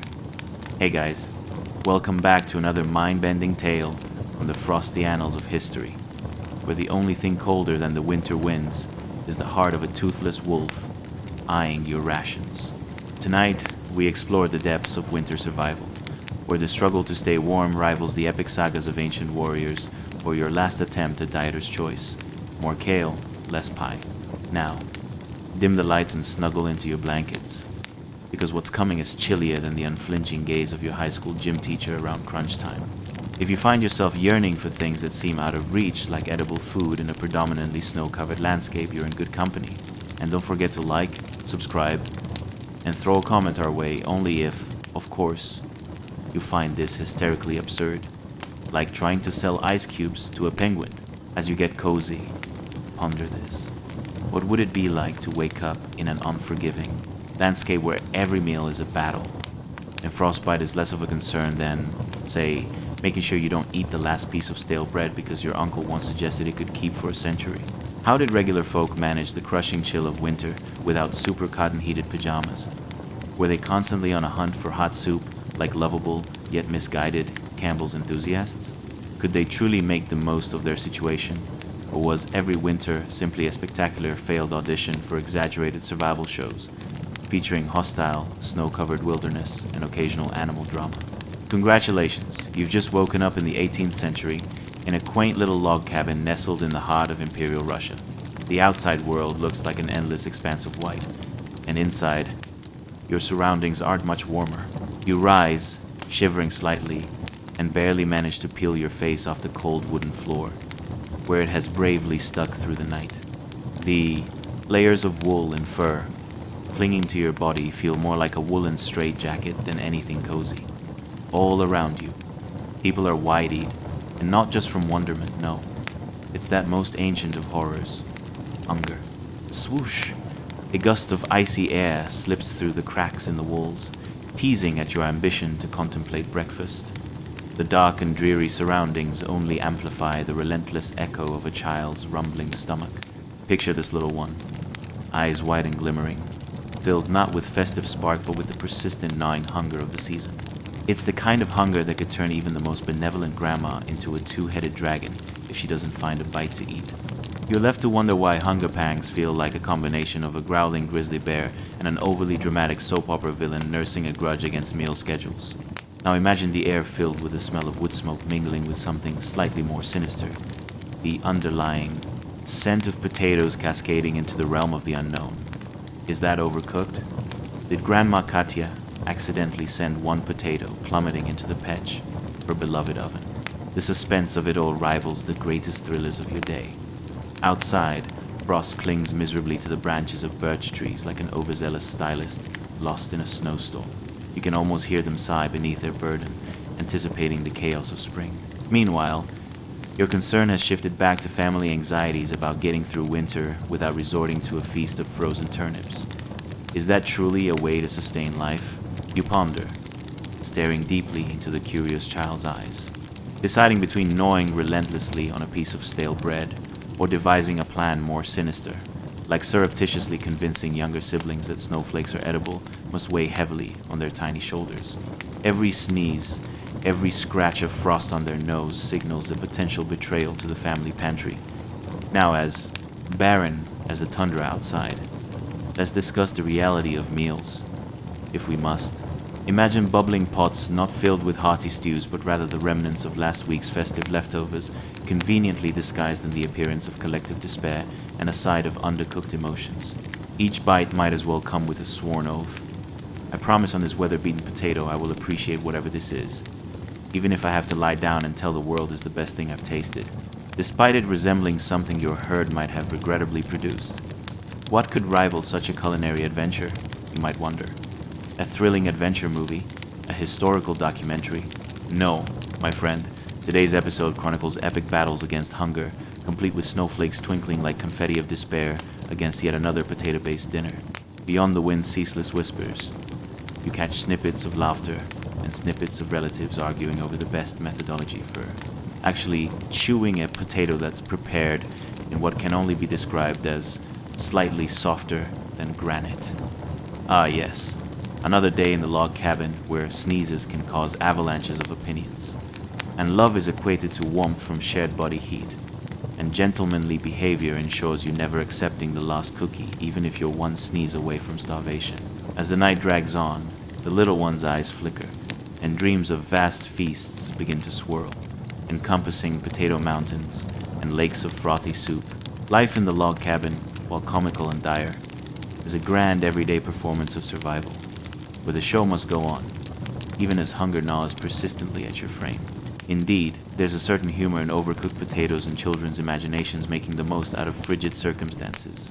After all, what better way to fend off winter blues than with a heartwarming chuckle, a sprinkle of absurdity, and a gastronomical adventure where humor stands. Resiliently a soldier in the battleground of turning hunger into a giggle. As our tale here in Imperial Russia unfolds, it becomes clear that survival was never about mere rations, but the laughter that filled the corners of their wooden sanctuaries. It's here, dear listener, where it's not just the log cabin and the potatoes that endure, they become the life raft of mirthful existence amidst the onslaught of winter. And let's be honest, that's a wholly relatable situation, wouldn't you say? Chapter 14, The Petch and the Art of Cozy Thermodynamics. So as we continue our frigid adventure through history, let's talk about one of the great unsung heroes of winter, the Petch. No, it's not an unfortunate spelling error for peach. We're delving into the world of traditional Russian masonry and the wood stove alchemy that transformed drafty log cabins into havens of warmth. Was it magic? Was it science? We may never know, but we'll certainly make it sound way more dramatic than it actually was. The Petch, a heavy smoke-stained damper, is being closed with the grace of an overworked bear slamming shut a picnic basket full of jam. This isn't just any old chimney damper. It's a multi-tone clay and brick masterpiece, performing the intricate dance of thermal mass, much like the parental figure at a family gathering, trying to moderate Thanksgiving dinner conversations without losing their cool. As you watch, the Petch seals the heat inside, so much so that if it were to complain, it would have entitled itself to more happy hours than a college student cramming for finals. Once it seals up tight, the Petch begins its long job of warming the house for the next 24 hours. Now, when we think about heat retention, we might envision a high-tech space-age astronaut with a fancy thermal suit. But here, my dear time traveler, the Russians were working their own brand of magic. As you settle into your cluttered cabin, imagine the exquisite smell of wood smoke permeating the air while you bask in the warm embrace of clay, reminiscent of a friendly hug from a weathered but cuddly bear. Now, let's pause for a moment and picture the sensation, the walls of your home, made from logs gathered with as much precision as if you were building a life-sized Jenga tower. Each log is artfully stacked, keenly aware of its duty to ward off both snowstorms and potential home invasions by overly curious bears. The skill of the builders would make you question why you ever thought IKEA furniture was difficult to assemble. Can you hear it? The soft crackling of front row seats warming by the Petch fireside. The walls exhale a sigh of contentment, resonating like an old man reminiscing about his glory days while cheerfully holding a mug of beet kvass. Ah, the kvass, a fermented beverage, so ordinary, yet so extraordinarily enigmatic that it could inspire a 5-part miniseries. Amid the cozy atmosphere, your trusty companions, the family, close friends, maybe an overly nosy rooster, each huddle around the Petch, perhaps engaging in loud discussions over who actually deserves the last slice of something. Spoiler alert, nobody's going to get it. As you huddle close, with the warmth seeping into your bones, imagine the frantic operational concerns surrounding what might actually go into the petch itself. Would Grandma Lyudmila throw unspeakable leftovers from 2 weeks prior into the heart of this thermal beast? Talk about a culinary gamble. The petch didn't merely heat the home. It became a mystical portal for cooking, baking, and possibly the hosting of strange family debates about the merits of whatever questionable dish just emerged. Feel the anticipation as the food cooks, smelling as enticing as a spring festival despite the oppressive frost outside. But should the food be a bit too adventurous, expect an uproar akin to a family reunion gone awry. Kids speculate if Grandma Lyudmila has accidentally turned roasted potatoes into modern art, while the elderly sambuca-sipping uncle tries to convince everyone this chaos is a form of expression. Let's not forget about airflow, a crucial element in this warm haven. Fresh air? Forget it. The cracks in the log cabin might as well have been portal doors to Narnia on a night of whipping winds. As you reminisce about your health seminar on indoor air quality, a chill reminds you that the idea was good, but good luck putting that into practice. Every gust would send you spiraling into debates that could rival the greatest soap operas. Who forgot to stuff moss into the cracks this time? Now, imagine gently drawing in the aroma wafting from the pech, mingling with the smells of your neighbor's bread, baking like an affectionate dance partner over the frosty floorboards. The petch was the quarterback of your domestic football team, keeping spirits high and warmth even higher while squabbles raged around the dinner table like a game of bingo gone wrong. However, lurking beneath the surface of this warmth lies the specter of reality. With temperatures dipping down to minus 50 degrees Celsius outside, the hunt for uniform happiness during such frigid months often devolved into a frosty tug-of-war, especially when the last potato was claimed like treasure on a pirate ship. You can practically feel the tension rising as eager hands swipe at mashed potatoes like they were vintage vinyl records. Good luck keeping your cabin atmosphere civil. As the hours melt away, like snow under the relentless sun, the petch works tirelessly, creating perhaps not the epitome of culinary excellence, but a delightful assurance that everyone is a little too full to argue over property lines or which child has the best drawing skills. So, snug in your layers of wool and pondering your next meal as a distant memory, remember, each crumb of bread consumed near the petch is a victory, a very delicious victory that shines even brighter in perpetuity than your family's potato-peeling prowess. Because, in this life, my friend, the humor of survival triumphs over the chill of circumstance, turning winter's freeze into delightful warmth. Chapter 15. The Great Stove Showdown. Petch versus Modern Furnaces. So let's cozy up by the fire figuratively, since we're talking about a time when actual fires were the only option and outdoor freezing was just part of the morning ritual. If your latest Tinder date was less of a sizzle and more of a fizzle, you will feel a kindred spirit with the Russians of the 18th and 19th centuries who faced an even chillier partner, the winter of Imperial Russia. Ah, yes, the frostbitten, snow-covered landscape where coats had more layers than an onion, and you had a better chance of finding a bear that could cook your dinner than a furnace that wouldn't give you frostbite. Let's make our way indoors and take a good look at the main character in our winter tale, the petch. This magnificent clay stove embodied thermal mass, better than your average bear hibernating in a cozy cave. And when I say thermal mass, what I really mean is that this bad boy could hold on to heat longer than your Aunt Olga holds on to grudges, reminding everyone of that one Thanksgiving incident every single year. As it looms in the corner, the petch stands like a regal giant, capable of turning cold air into balmy bliss, while modern furnaces floundered about with more venting tubes than an octopus wearing a tailcoat. Picture it. Across this frozen expanse, a modern furnace, the verbose gadget, with a blinking red light and a venting system making it eerily resemble something straight from a sci-fi horror flick, flails dramatically in comparison.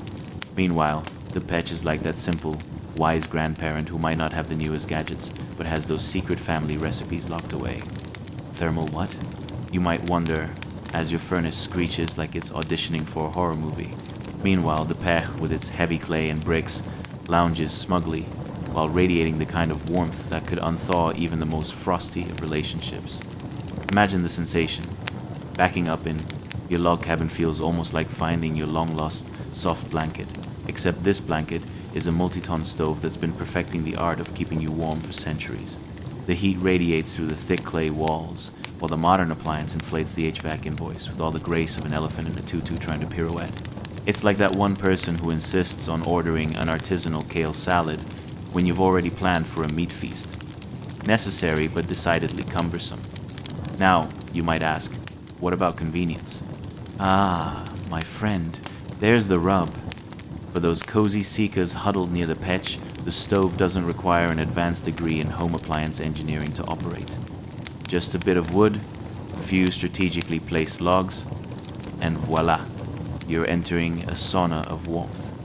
In contrast, modern furnaces act like they're performing brain surgery. Turn the dial 4 clicks to the left, tap the reset button, disable the Wi-Fi connectivity, and don't forget to sprinkle lavender seeds on Tuesday. It's the only way to keep the thermostat happy. Meanwhile, your PEC's instructions could fit on the back of a post-it note. Burn wood, stay warm, enjoy. And don't even get me started on maintenance.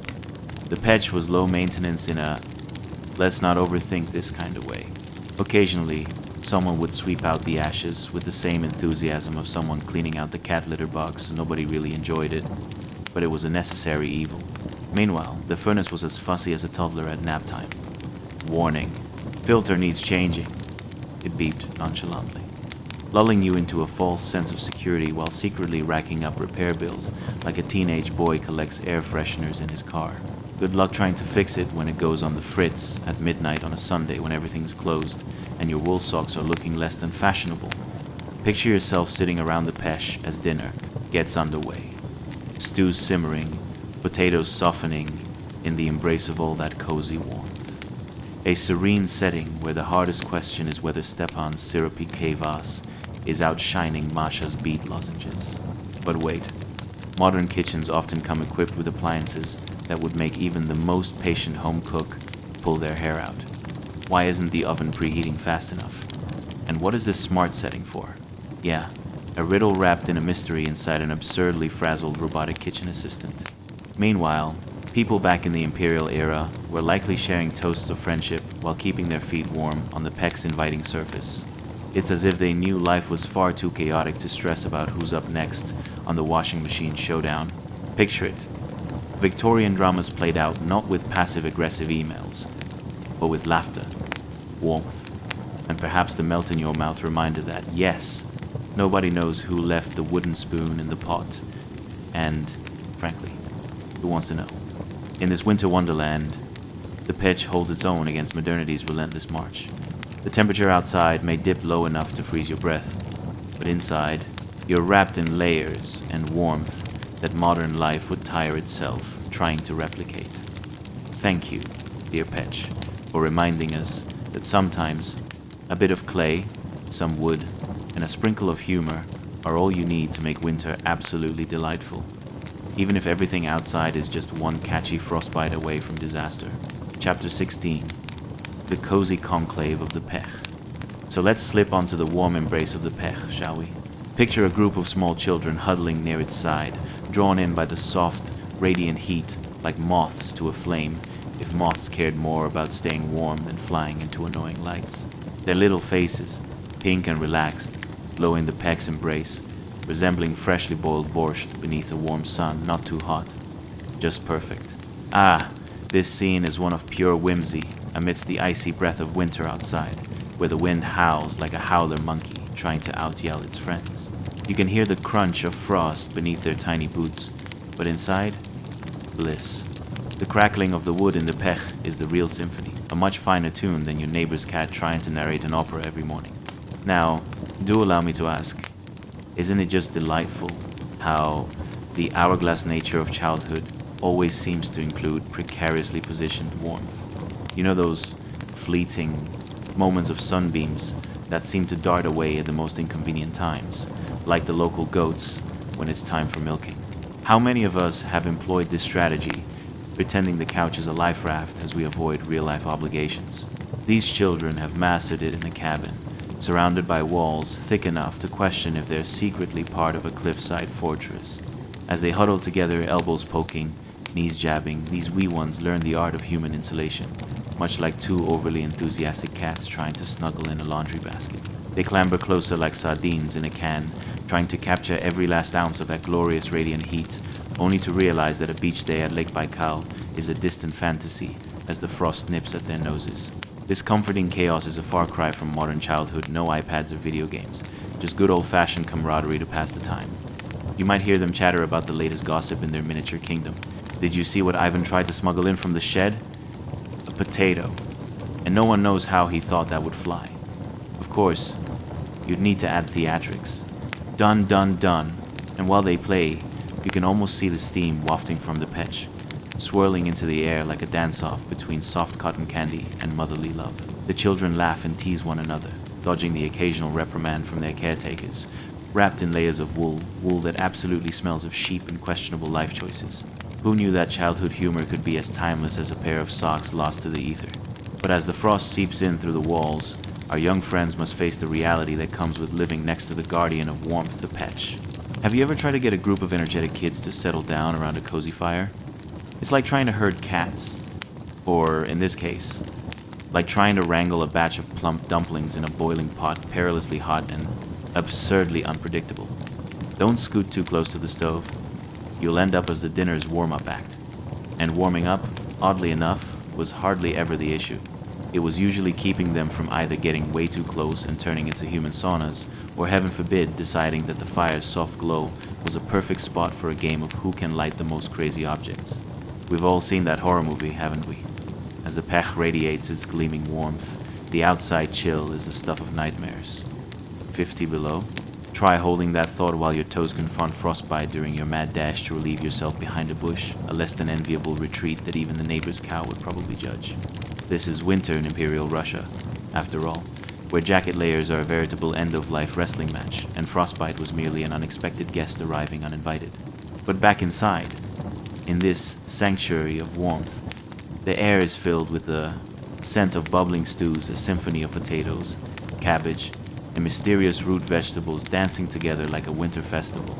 The children take turns stealing glances at the cooking pot, a non-verbal agreement that whoever can endure the petch's radiant warmth the longest deserves a slightly soggy dollop of that stew. Later on, they dive back into their antics, filling the small lodge with the echoes of joy and laughter. Stepan's face when he realized he was sitting on a bewitched potato. They squeal, picturing the mystical spud rebelling against its fate in the kitchen.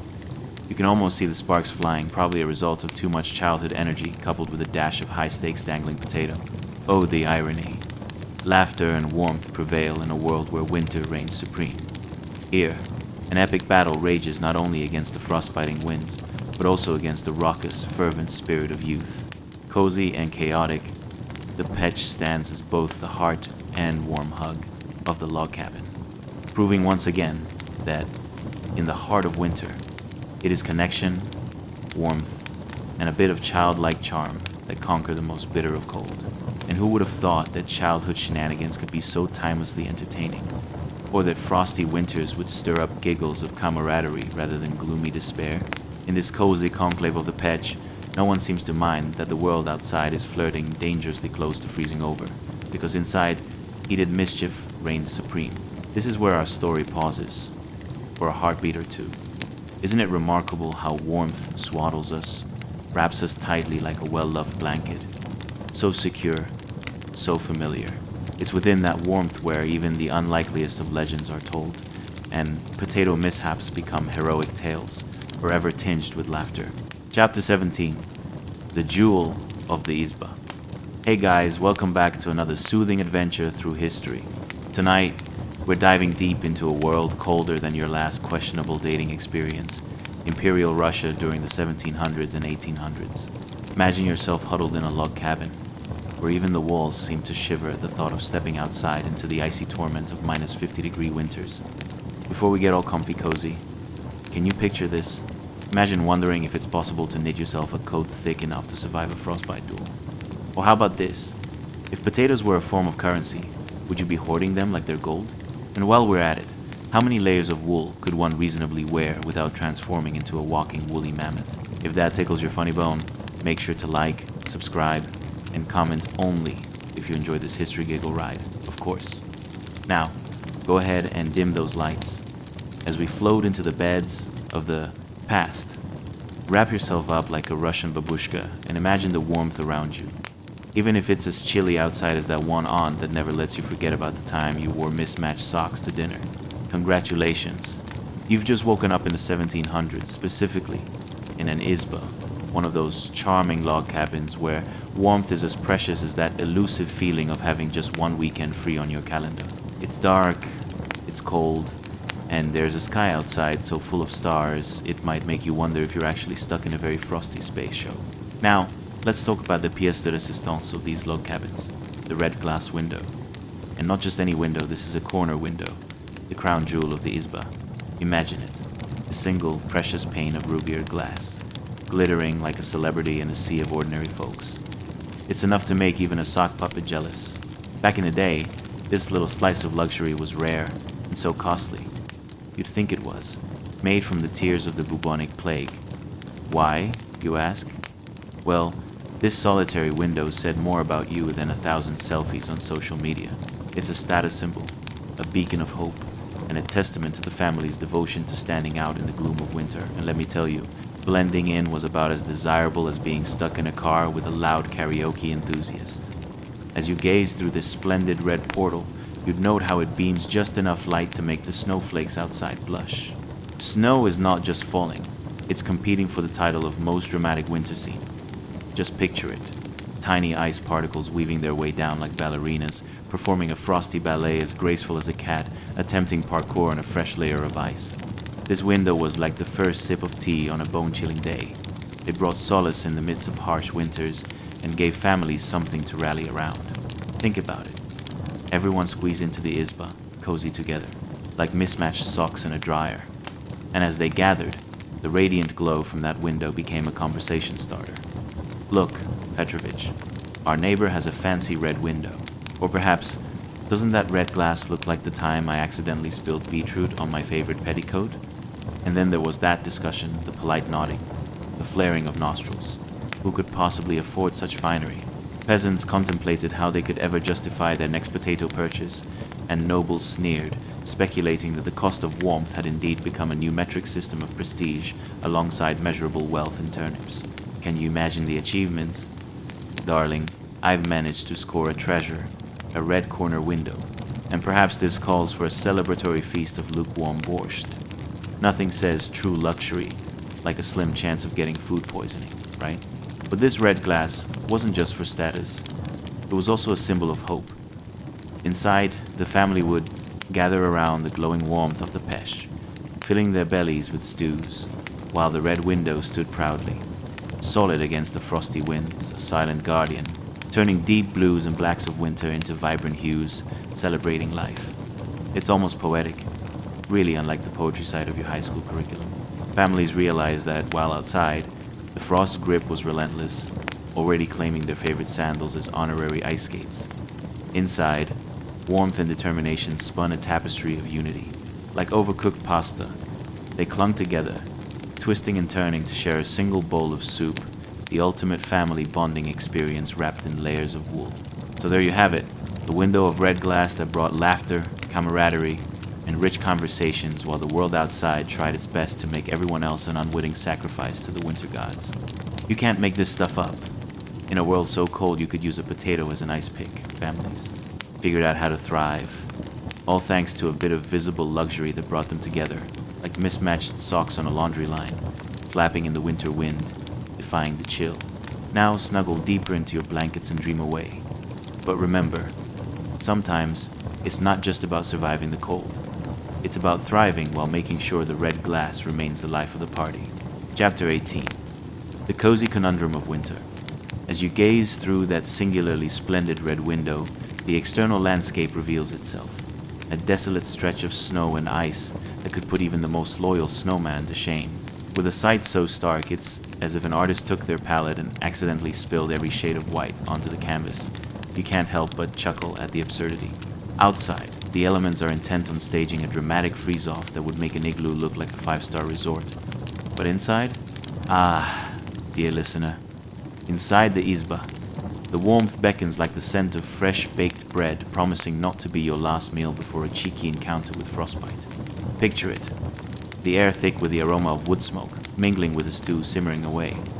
Perhaps it's a little bit too flavorful, you think, as you make a mental note to avoid second helpings. Still, nothing says authentic Russian cuisine like a meal that may or may not have seen every last turnip from the last harvest. As your eyes set upon the trim of that fantastical corner window, the enchanting ruby brilliance encapsulates the very essence of the Izba, defying the gloom like a well-placed disco ball at a wake. You've got your layers of furs and wool wrapped around you, and yes, the layers are beginning to resemble a lumpy, overly enthusiastic caterpillar. And let's not forget about the company.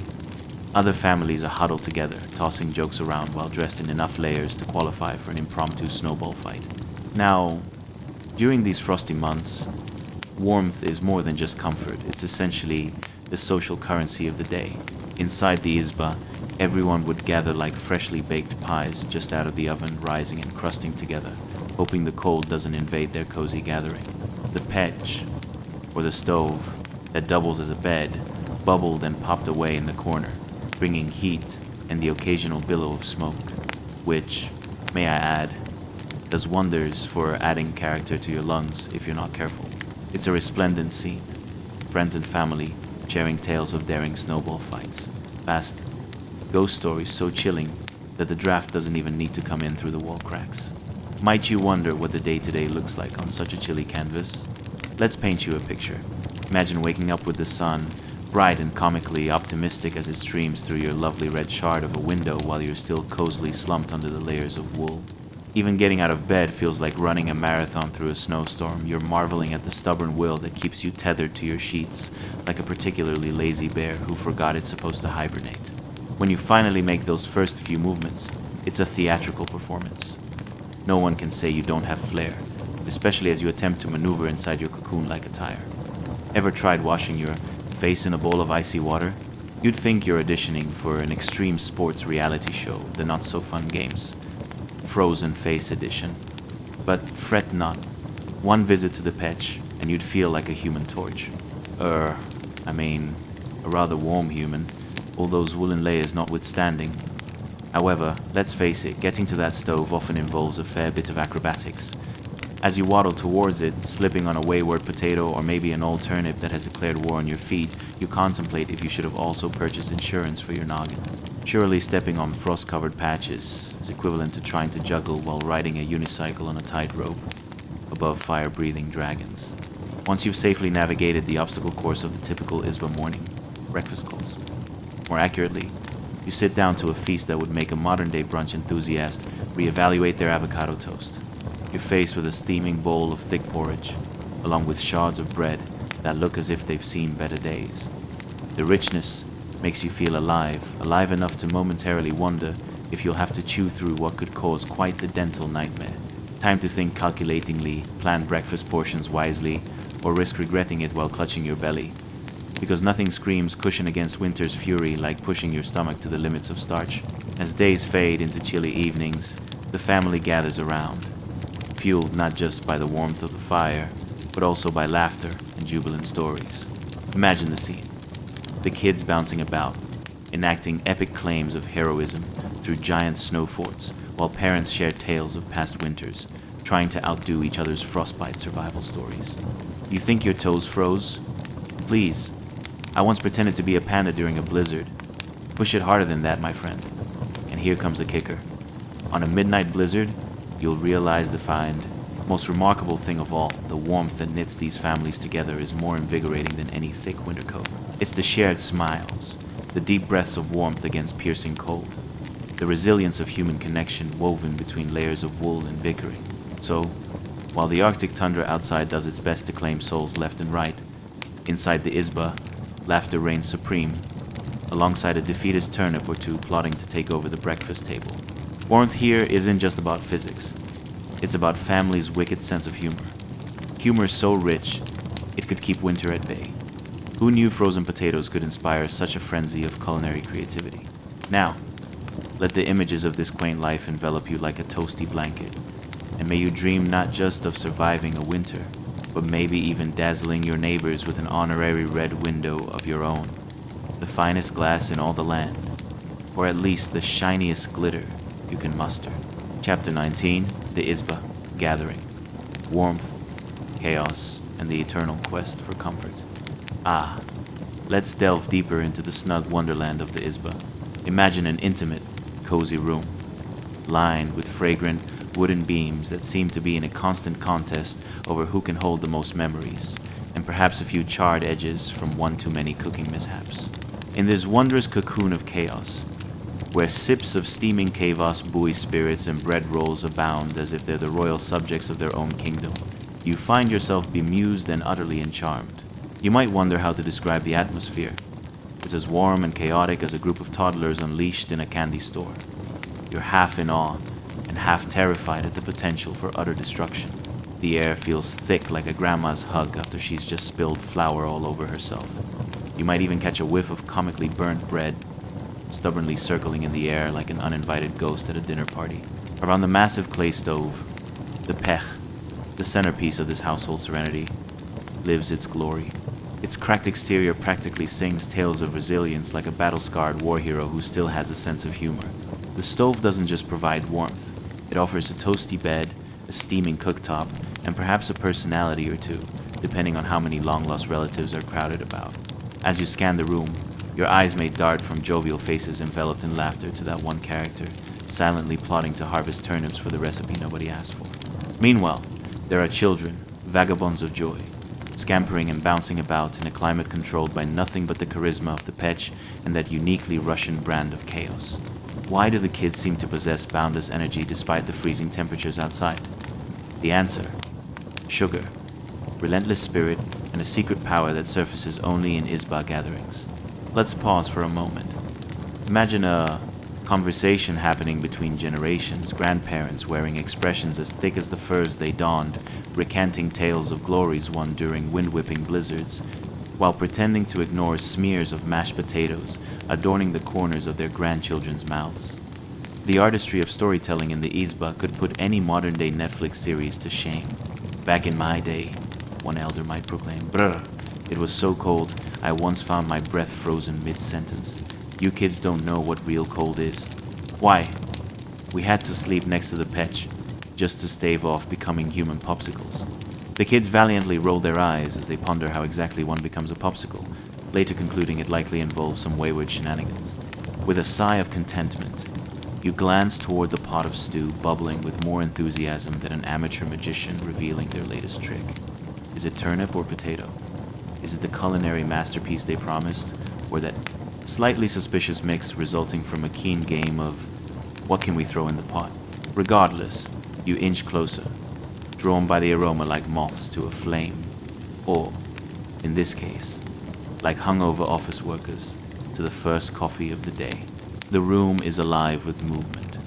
Someone's cranking the tunes of an old balalaika, and others appear to be engaging in a highly spirited game of who's the better breader, a competition which sees flour thrown about like confetti in a celebration.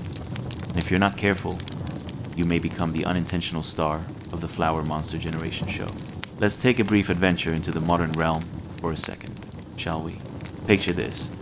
You've arrived home after a long day, craving cozy comfort food that's a blend of nostalgic memories and decidedly questionable ingredients. When you finally settle down, the TV's flickering plays on loop. Your family, on the other hand, is not hearing any of it. Soup is clanking, laughter is booming, and before you know it, the food fight acts as the incentive for everyone to feel thoroughly content, if not a bit sticky. Sound familiar? Just as the bread is served up, someone spills an entire bowl of stew in an act of wild hand gesticulation, a little accident turning into a joyous fetch that armless turnip. Game. Laughter erupts, louder than the howling winds outside. The contrast makes the scene even sweeter. The Pech stands unmoved, chronicling yet another memory in its layered hodgepodge of family gatherings. As the evening meanders on, your new home for the night awakens to life. The warmth envelopes you with the promise of stories as rich as the bread served, and friendships as cozy as the furs lining your shoulders. The hours drift lazily. One story melts into another, until you find yourself giggling over the inevitable comical mishaps wrought from winter chaos. Each chuckle layered with warmth, reminding you of the resilience that connects you personally to these devoted pioneers against their frosty fate. In the end, as the shadows lengthen and the air grows thicker with the scent of something mystifying, was it burnt bread or grandma's secret recipe? You realize amidst it all, Warmth is not merely a physical sensation. It's a shared gathering, an activity wrapped in tradition, and a pile of unrepentant humor decorating the grayest of winters. And with that thought, perhaps you could even find a Tuniporvo Viathebech. Stir the stories around you, and bless your new and utterly absurd life in the Isba. Who knew surviving winter could feel so gloriously chaotic? Chapter 20. The Dance of Daily Survival. Kneading dough in the face of icy death. Now let's roll up our sleeves, because it's time to get down to the nitty-gritty of life in Imperial Russia when winter slapped down like a grumpy landlord demanding rent. Just picture yourself, snugly nestled in your Isba, where the aromatic air hints at yeast and flour as you knead dough for the daily bread, though it sometimes feels like wrestling a bear just to prove a point. Ever heard a bear groan? It's pretty much the same sound a stubborn lump of dough makes when you're trying to convince it to become something more than an oversized doorstop. As you pit your will against that dough, sweat beading on your brow like tiny, frozen peas. The ambience drips with a melody composed of the crackling fire, the ambient whine of the wind outside, and the distant yet relentless serenade of your neighbor's sheep. It's an orchestra of chaos, one that would surely make even Mozart scratch his head and contemplate a safer career. What's that? You're thirsting for the delicate dance of human ingenuity amidst the elements? Well, allow me to charm you with a scene that captures the thrill of survival, the daily ritual of keeping the fire alive. Picture this. You've got the cold wrapping around you tighter than a toddler in a sleeping bag, and your only ticket to warmth involves juggling firewood like a circus act, gone rogue. It's less the greatest show on earth, and more, let's hope I don't set my hair on fire today.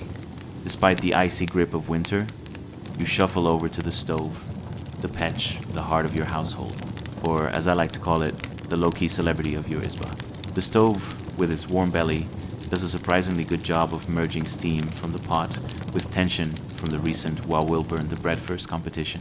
Sure, one wrong move might send smoke spiraling into the heavens and cause the neighbors to send over that condescending, "Oh, I thought you had it all together, look," but you revel in the exhilaration of just being alive. On good days, the bread rises to the occasion like a phoenix reborn. On bad days, well, let's just say it might resemble a heavy frisbee that fell out of a plane. You can almost hear the whispers of your ancestors as they try to process how someone could take something as simple as flour and water and turn it into a culinary weapon of mass disappointment.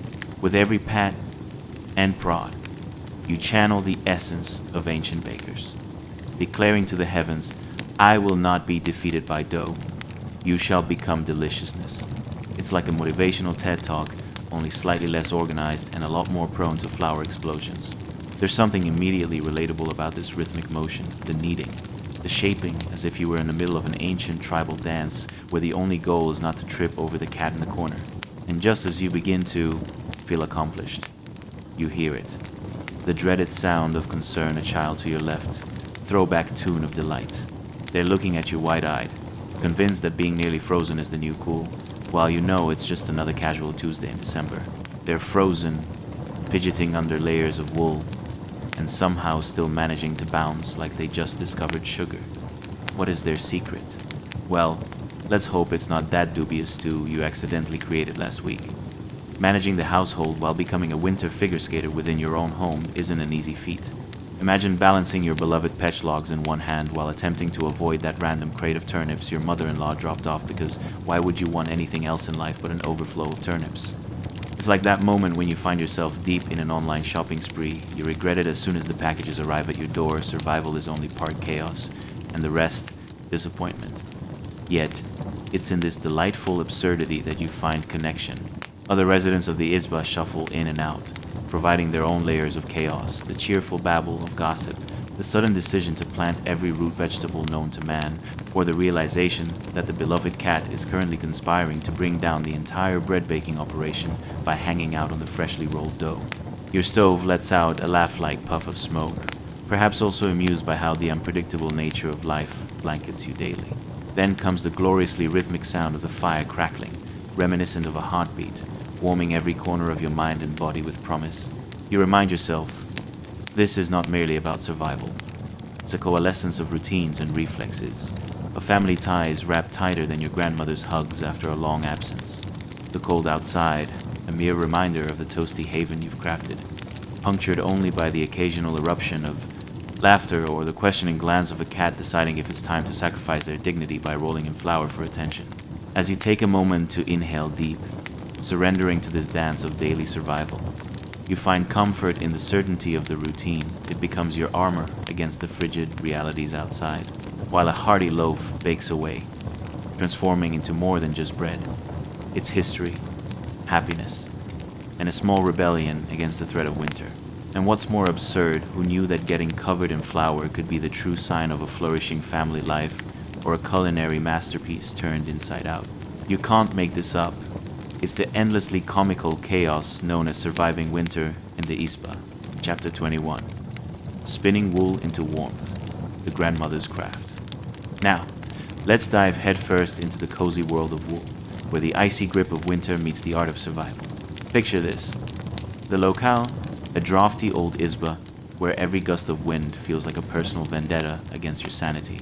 Inside, the atmosphere is a delightful mix of smoke, freshly baked bread, and something that vaguely resembles a cat assertively claiming authority over a wool basket. And there, in the midst of this chaos, is a sight to behold. Your grandmother, hands calloused and artful, teaching the delicate craft of wool spinning to none other than you, her entranced granddaughter. You sit on a stool fashioned from a tree stump, the very embodiment of youthful curiosity mixed perhaps with a dash of confusion. Have you ever tried to spin wool? It's not exactly like baking cookies. For instance, spinning wool doesn't involve sneaking bites of cookie dough every few minutes. Instead, it's more like wrestling a small, angry squirrel while trying to convince it that the spinning wheel is its new best friend. Your grandmother embodies patience, akin to that of a saint. Her hands move deftly, twisting and pulling fibers, with a rhythm that could almost make it sound like an enchanting folk song if we didn't know better. You watch in awe, kind of like when you told your friend, sure, I'll definitely try to assemble IKEA furniture alone, and ended up with a new coffee table that resembled an abstract sculpture. But let's take a moment to appreciate the task at hand.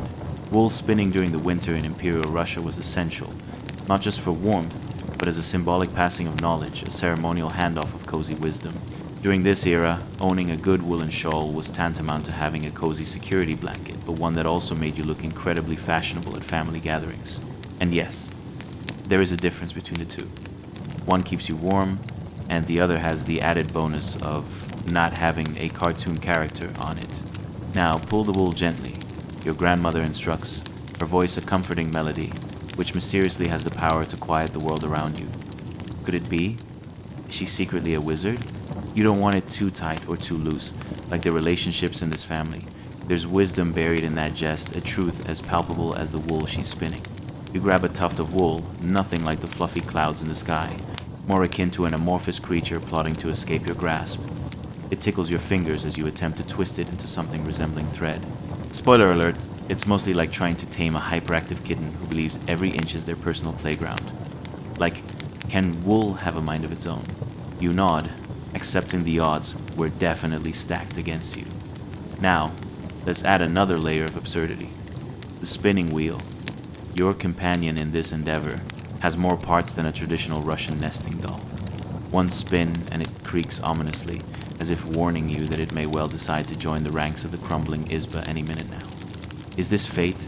Will your wool revolution end in disaster? The answer is entirely possible, but your grandmother's laughter cuts through your spiraling concerns like a hot knife through butter. Step by step, you're weaving through this woolly world. Is your yarn uneven? Absolutely. But look at the colorful swirl you've created. It's like a tribute to every questionable haircut you've ever had, a true work of art, but not exactly what you intended. Good thing your grandmother has the uncanny ability to see potential where you only see tangled chaos. Soon you'll be dressed warmly enough to battle a bear, or at least a very cranky old hen. As you stretch out the growing yarn, it suddenly occurs to you, this process is not just about wool, but about the tales woven into every strand. This thread connects to the past, back to generations of women, each twist infused with laughter, exhaustion, and the occasional foul word when the yarn snags or the needle pokes where it shouldn't. Slower, Anna. Let the wool dance on the wheel, not skip like a stone, your grandmother urges. Ah, yes. Wisdom that transcends ages. Life is not a race. It's a woolly, slow jam that can sometimes resemble a family wrestling match. And isn't that oddly reflective of our modern lives? We rush to achieve, to get things done, forgetting the vibrant beauty found in simply enjoying the process, even if the process looks like you're trying to schedule an appointment with destiny while juggling flaming torches. Maybe life is less about rigid efficiency and more about the warmth of connection, reminiscent of that grand tapestry of family gathered around the hearth, wielding needles, wool, and the occasional slice of dry bread. Then, like the stroke of fate, your grandmother finishes her own spinning and holds up a beautiful continuous strand. What do you think? She smiles, and for a moment, time freezes. You can hear the wind howling outside, reminding you of its relentless presence, but inside is warmth, laughter, and love. At that moment, it's not about the perfect wool. It's about the moments shared, the stories woven into every twist and turn, and the knowledge that someday you'll look back at all this, maybe with a laughter-filled eye roll at all the chaos that came together for a Nothing Else Matters finale. So, as you finally surrender to the evening, a heart full of warmth from your grandmother's teachings, remember that wool isn't just wool. It's part of history, family, and the mildly absurd reality of surviving winter, the twisted yarn of life. And who knew that battling wool could turn into a delightful dance of survival that will leave you with fond memories warmer than your homemade shawl. You can't make this stuff up.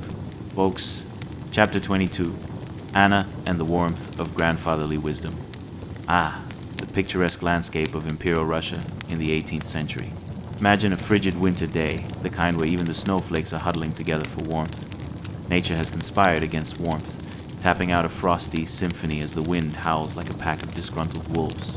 But there, perched upon a rustic wooden throne forged from logs, sits your grandfather, wise as a winter owl, commanding the warmth of the family Isba, surrounded by a cacophony of crackling firewood and the sweet scent of pine, the highly sought-after, I don't freeze you to death notes of winter. And there you are, Anna, a wide-eyed child dreaming and pondering the enormity of the family cabin you're destined to one day oversee. This isn't just any cabin. It's the McMansion of rural Russia. If McMansions were constructed more responsibly and were less likely to crumble during vodka-fueled family gatherings.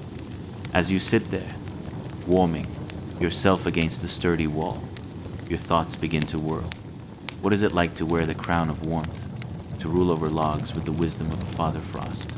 You gaze up at your grandfather, who seems to radiate heat like a furnace, his beard resembling a snow-dusted fir tree, the kind that's so impressive you sometimes wonder if it contains small woodland creatures or is just a magnificent trapping of fluff and stories. How did he brave the biting cold?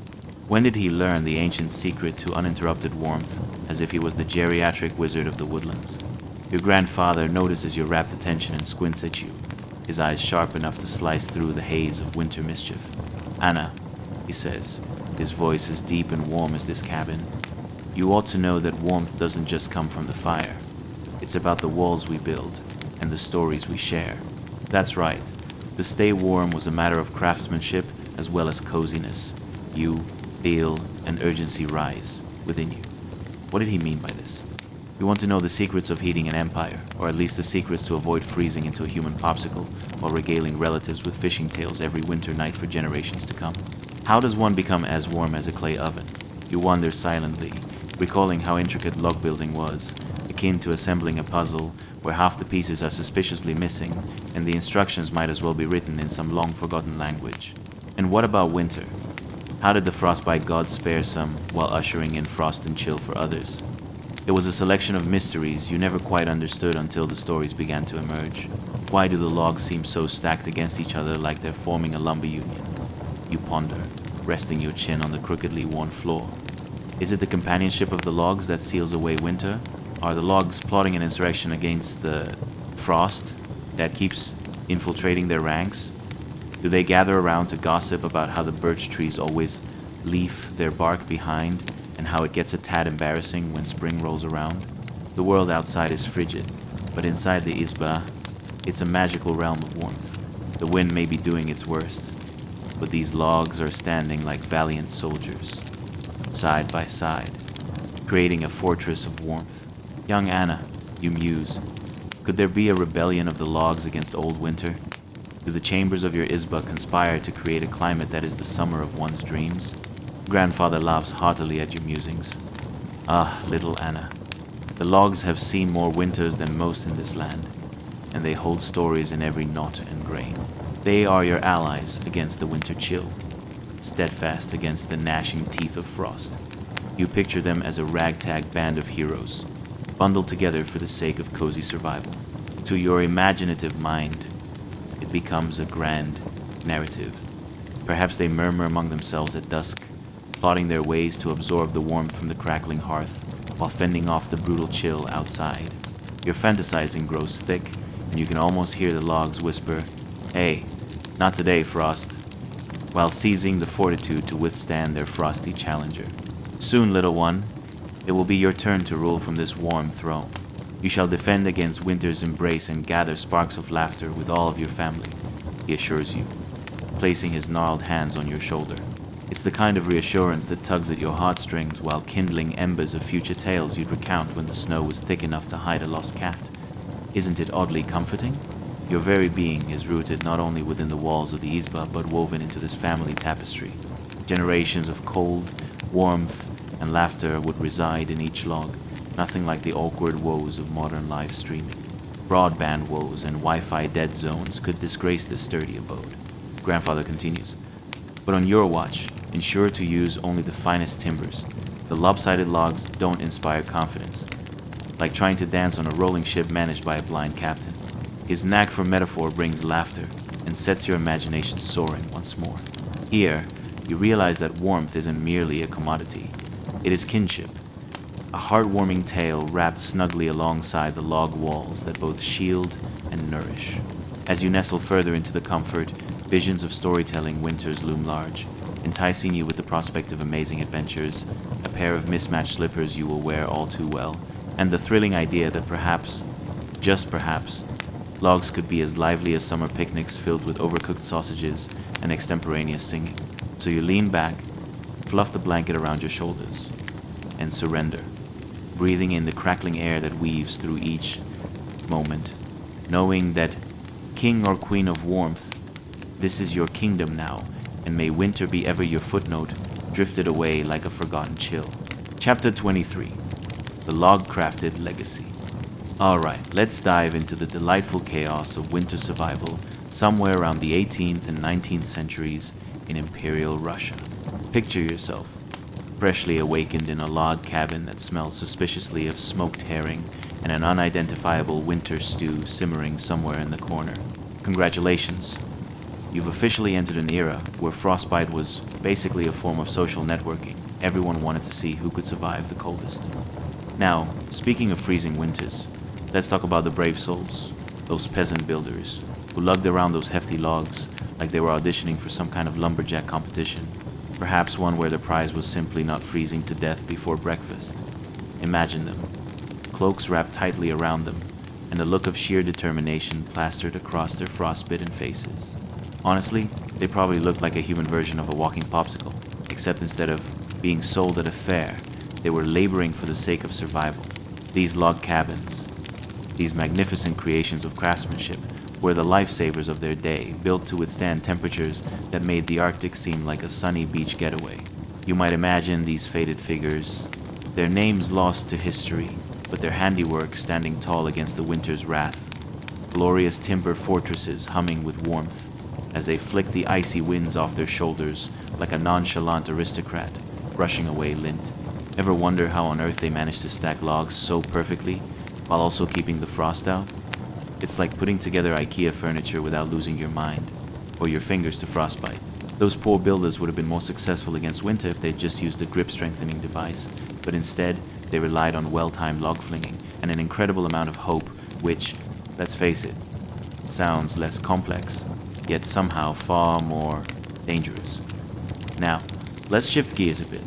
As you settle in on your makeshift throne, perhaps it's just a stack of hay that a friendly goat is eyeing suspiciously. Your eyes are drawn to the astonishing craftsmanship surrounding you. Each log is like a chapter in a historical novel, whispering secrets of the centuries. Could you imagine if these logs could talk?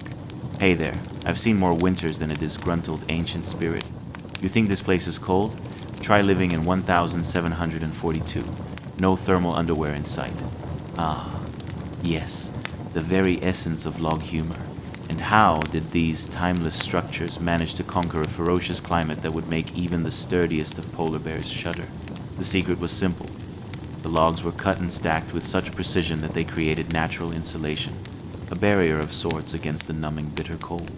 Each log, seemingly mundane, was actually a hero in disguise, working its magic like some kind of lumbering superhero. It was like being wrapped in a warm flannel blanket that also happened to be made of very, very old tree bark. Let's talk aesthetic for a moment, because who doesn't appreciate log buildings being all the rage? Picture this. Amidst the dazzling white of snow, towering alongside them were these rugged cabins that looked like they belonged in a rustic Pinterest board. Only instead of followers, they had a mere handful of mice lounging idly beside the hearth, pretending they weren't eyeing your dinner. And what of the peasant life? Daily tasks would involve chopping wood, tending to a small garden of hardy vegetables, and dodging the relentless inability to get anything remotely free of frostbite. True, modern life might have inconveniences, like running out of your favorite coffee or an unexpected subscription that you never signed up for. But can you really call it suffering next to those peasants who battled their way through 6 months of winter while praying their potatoes remained edible? Somehow never going to the store again takes on an entirely new meaning when your grocery list is a pair of socks and a square meal of anything that moves slowly. Their evenings were filled with storytelling too.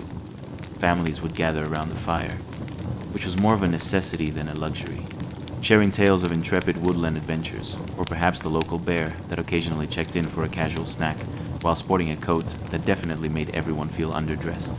The warmth radiating from the logs surrounding them transformed what could have been a frigid experience of despair into a camaraderie akin to a hot coffee in your favorite cafe, comforting with just a hint of danger if you didn't keep the front door shut. So, as you settle deeper into your log-laden fortress, harking back to the spirits of those unassuming builders, remember, every crack in the wood, every knot, holds a story. Their perfect craftsmanship stands like a cozy middle finger to winter. Take that, icy winds. And as you drift off, lulled into daydreams of icy winds and log-laden legacies, let the echoes of their laughter brush against your weary mind. History might whisper tales of survival, but somewhere in those stories is a reminder that everyone carries their own logs of warmth. Yours just might come with a side of quirky logs and mice playing the long game of house rules. Sweet dreams, dear listener. May your logs keep you warm tonight. Chapter 24. Spring Blossoms and Survival Secrets. Hey guys, ready to take a gentle jaunt into the world of cozy log cabins, buzzing bees, and blooming flowers? Tonight, we'll explore how these sturdy wooden structures not only survive frigid winters, but manage to thrive under a delightful blanket of grass, flowers, and possibly the bees' version of a house party. Yes, you heard that right.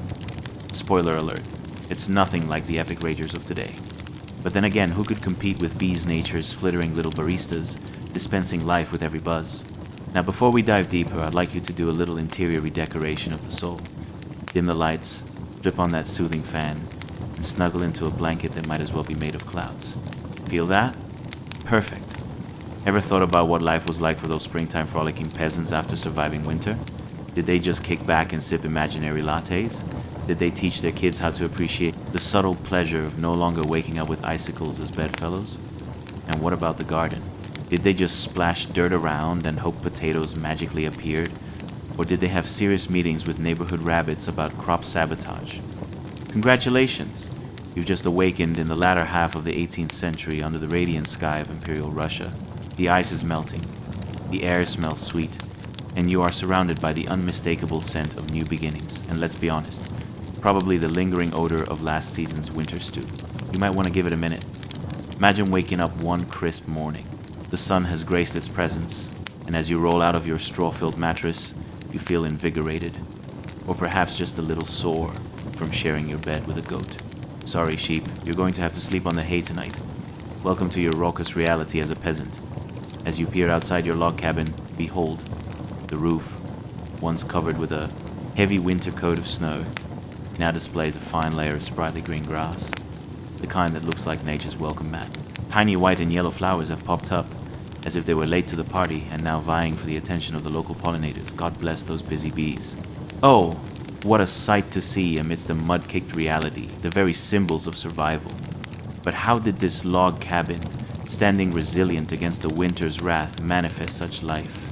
It's like the housing market today. Location matters. These magically humble abodes created a micro-ecosystem. The logs absorbed warmth from the sun and let it seep into the grass, which in turn provided nourishment to all those buzzing friends who'd come to sip nectar. Let's talk about those flowers for a moment, shall we?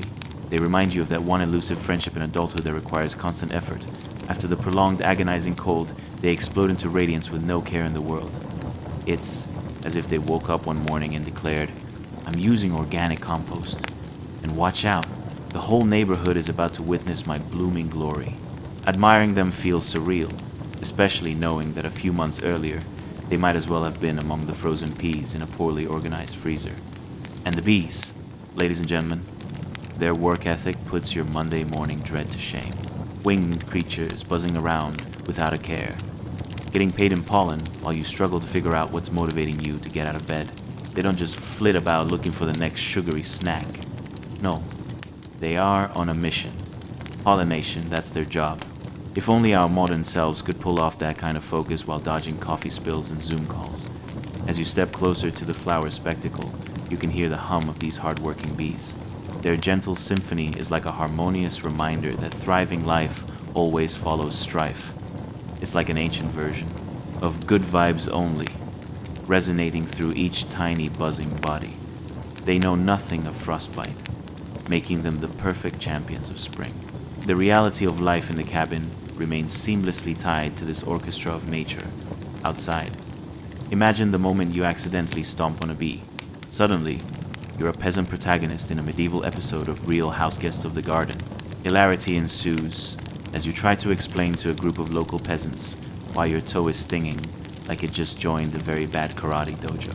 The cabin may protect you from the chill, but nature has its own comedic surprises around every flower bed.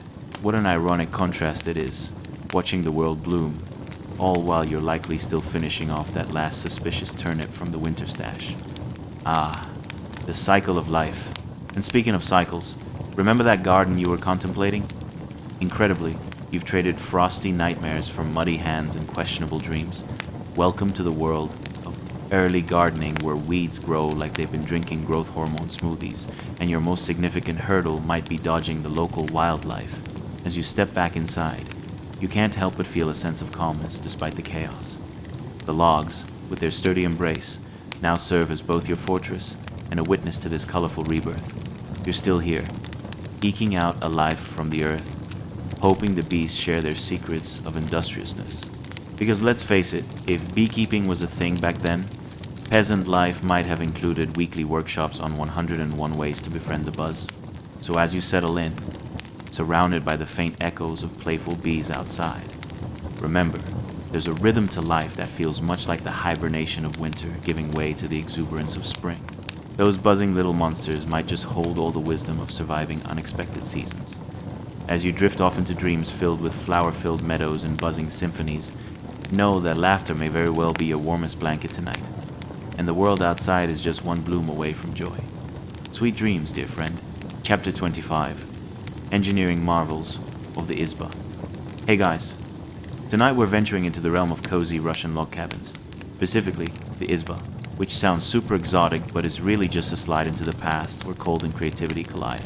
And let's be real, if you've ever walked into your living room and thought, wow, it feels like the North Pole in here, congratulations. You've basically experienced what it felt like to live inside an Izba in the dead of winter, a season more brutal than a family reunion after Thanksgiving dinner. Now, I know what you're thinking. How do I possibly cozy up to the thought of freezing temperatures? Well, let's imagine for a moment that your house, or let's just say the entirety of your life, depended on building a structure that could withstand the kind of winter reserved for polar bears and really committed ice skaters. Did you think they just slapped together some logs and called it a day? Oh no! We're talking about a fine-tuned masterpiece of engineering. where the only goal was to love every log as if it were your favorite pet. Before we dive into that, though, I'd like you to dim the lights, channel your inner Russian peasant, and imagine you need to gather firewood while simultaneously wondering if your socks are actually frozen to your feet. Is there a thermometer nearby that just laughed in your face? Just wait until it hits negative 50 degrees and you'll think an ice cube is your best friend. Picture this. You wake up in your izba, and guess what? It's a glorious morning, or it could be, if glorious meant facing temperatures that would make even the toughest winter coats consider moving to Florida. The izba is not just a house. It's like the Swiss Army knife of homes, all big logs and snug corners. And if you think about it, isn't your home trying to be its own cozy fortress? Much like the humble log cabin, just without the hewn logs, of course, unless IKEA starts a lumberjack-themed line. One of the coolest parts of Izba architecture, you guessed it, is the moss. It's like the nature-inspired caulking of the 1700s and 1800s. Moss tightly seals the gaps between the logs, helping to keep the cold at bay. So instead of contracting an overpriced contractor to insulate your house, you could just have a local bear drop by your yard for a bit of a nature aesthetic, right? Hey, mind jumping into my roof's construction project? Bring some moss next time. You can hardly miss it. The floating foundation. Did you know that the Izba was designed to rest on frozen ground like it was an ice skater performing a flawless pirouette? No sinking here, folks. They were essentially floating above the chill like a cozy cloud of warmth, battling an Arctic wind with cunning ingenuity.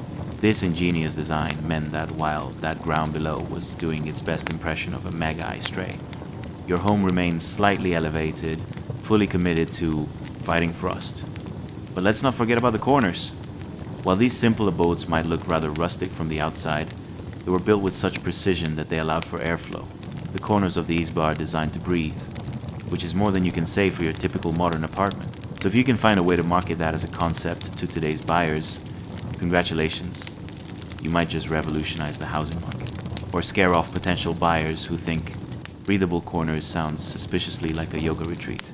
Imagine the sounds awake in this wooden wonder, creaks and groans of logs adjusting like a symphony orchestra preparing for a grand performance. Every whimper and sigh carries a story, echoing through the chilly air. Your morning cup of herbal tea, more like a frosty challenge as your fingers quickly question their existence while holding the cup. And it's this constant dance of warmth, trying to win over the cold, that makes the Izba an architectural masterpiece against winter's icy grip. Next up, heated floors, sort of. The humble Izba utilized the heat rising from the wooden logs, treating the low ground as radiant heating, albeit in its own peculiar way. Imagine waking up, your feet stepping out onto what feels like the hardened ground of a frozen lake. And what's that crunch? Oh, just last week's potato chips you forgot you left about. Living the dream, aren't we? Picture this. You finally mustered the courage to step out of bed only to realize that the entire floor feels like a frozen tundra. Forget about walking barefoot on a soothing wood floor. Every step is more like a suspenseful game of Russian roulette with your own toes. Will I emerge a wise crone or a popsicle? You might wonder as you leap across the room, only to then greet the snap of your frozen last potato as it pokes at your resilience.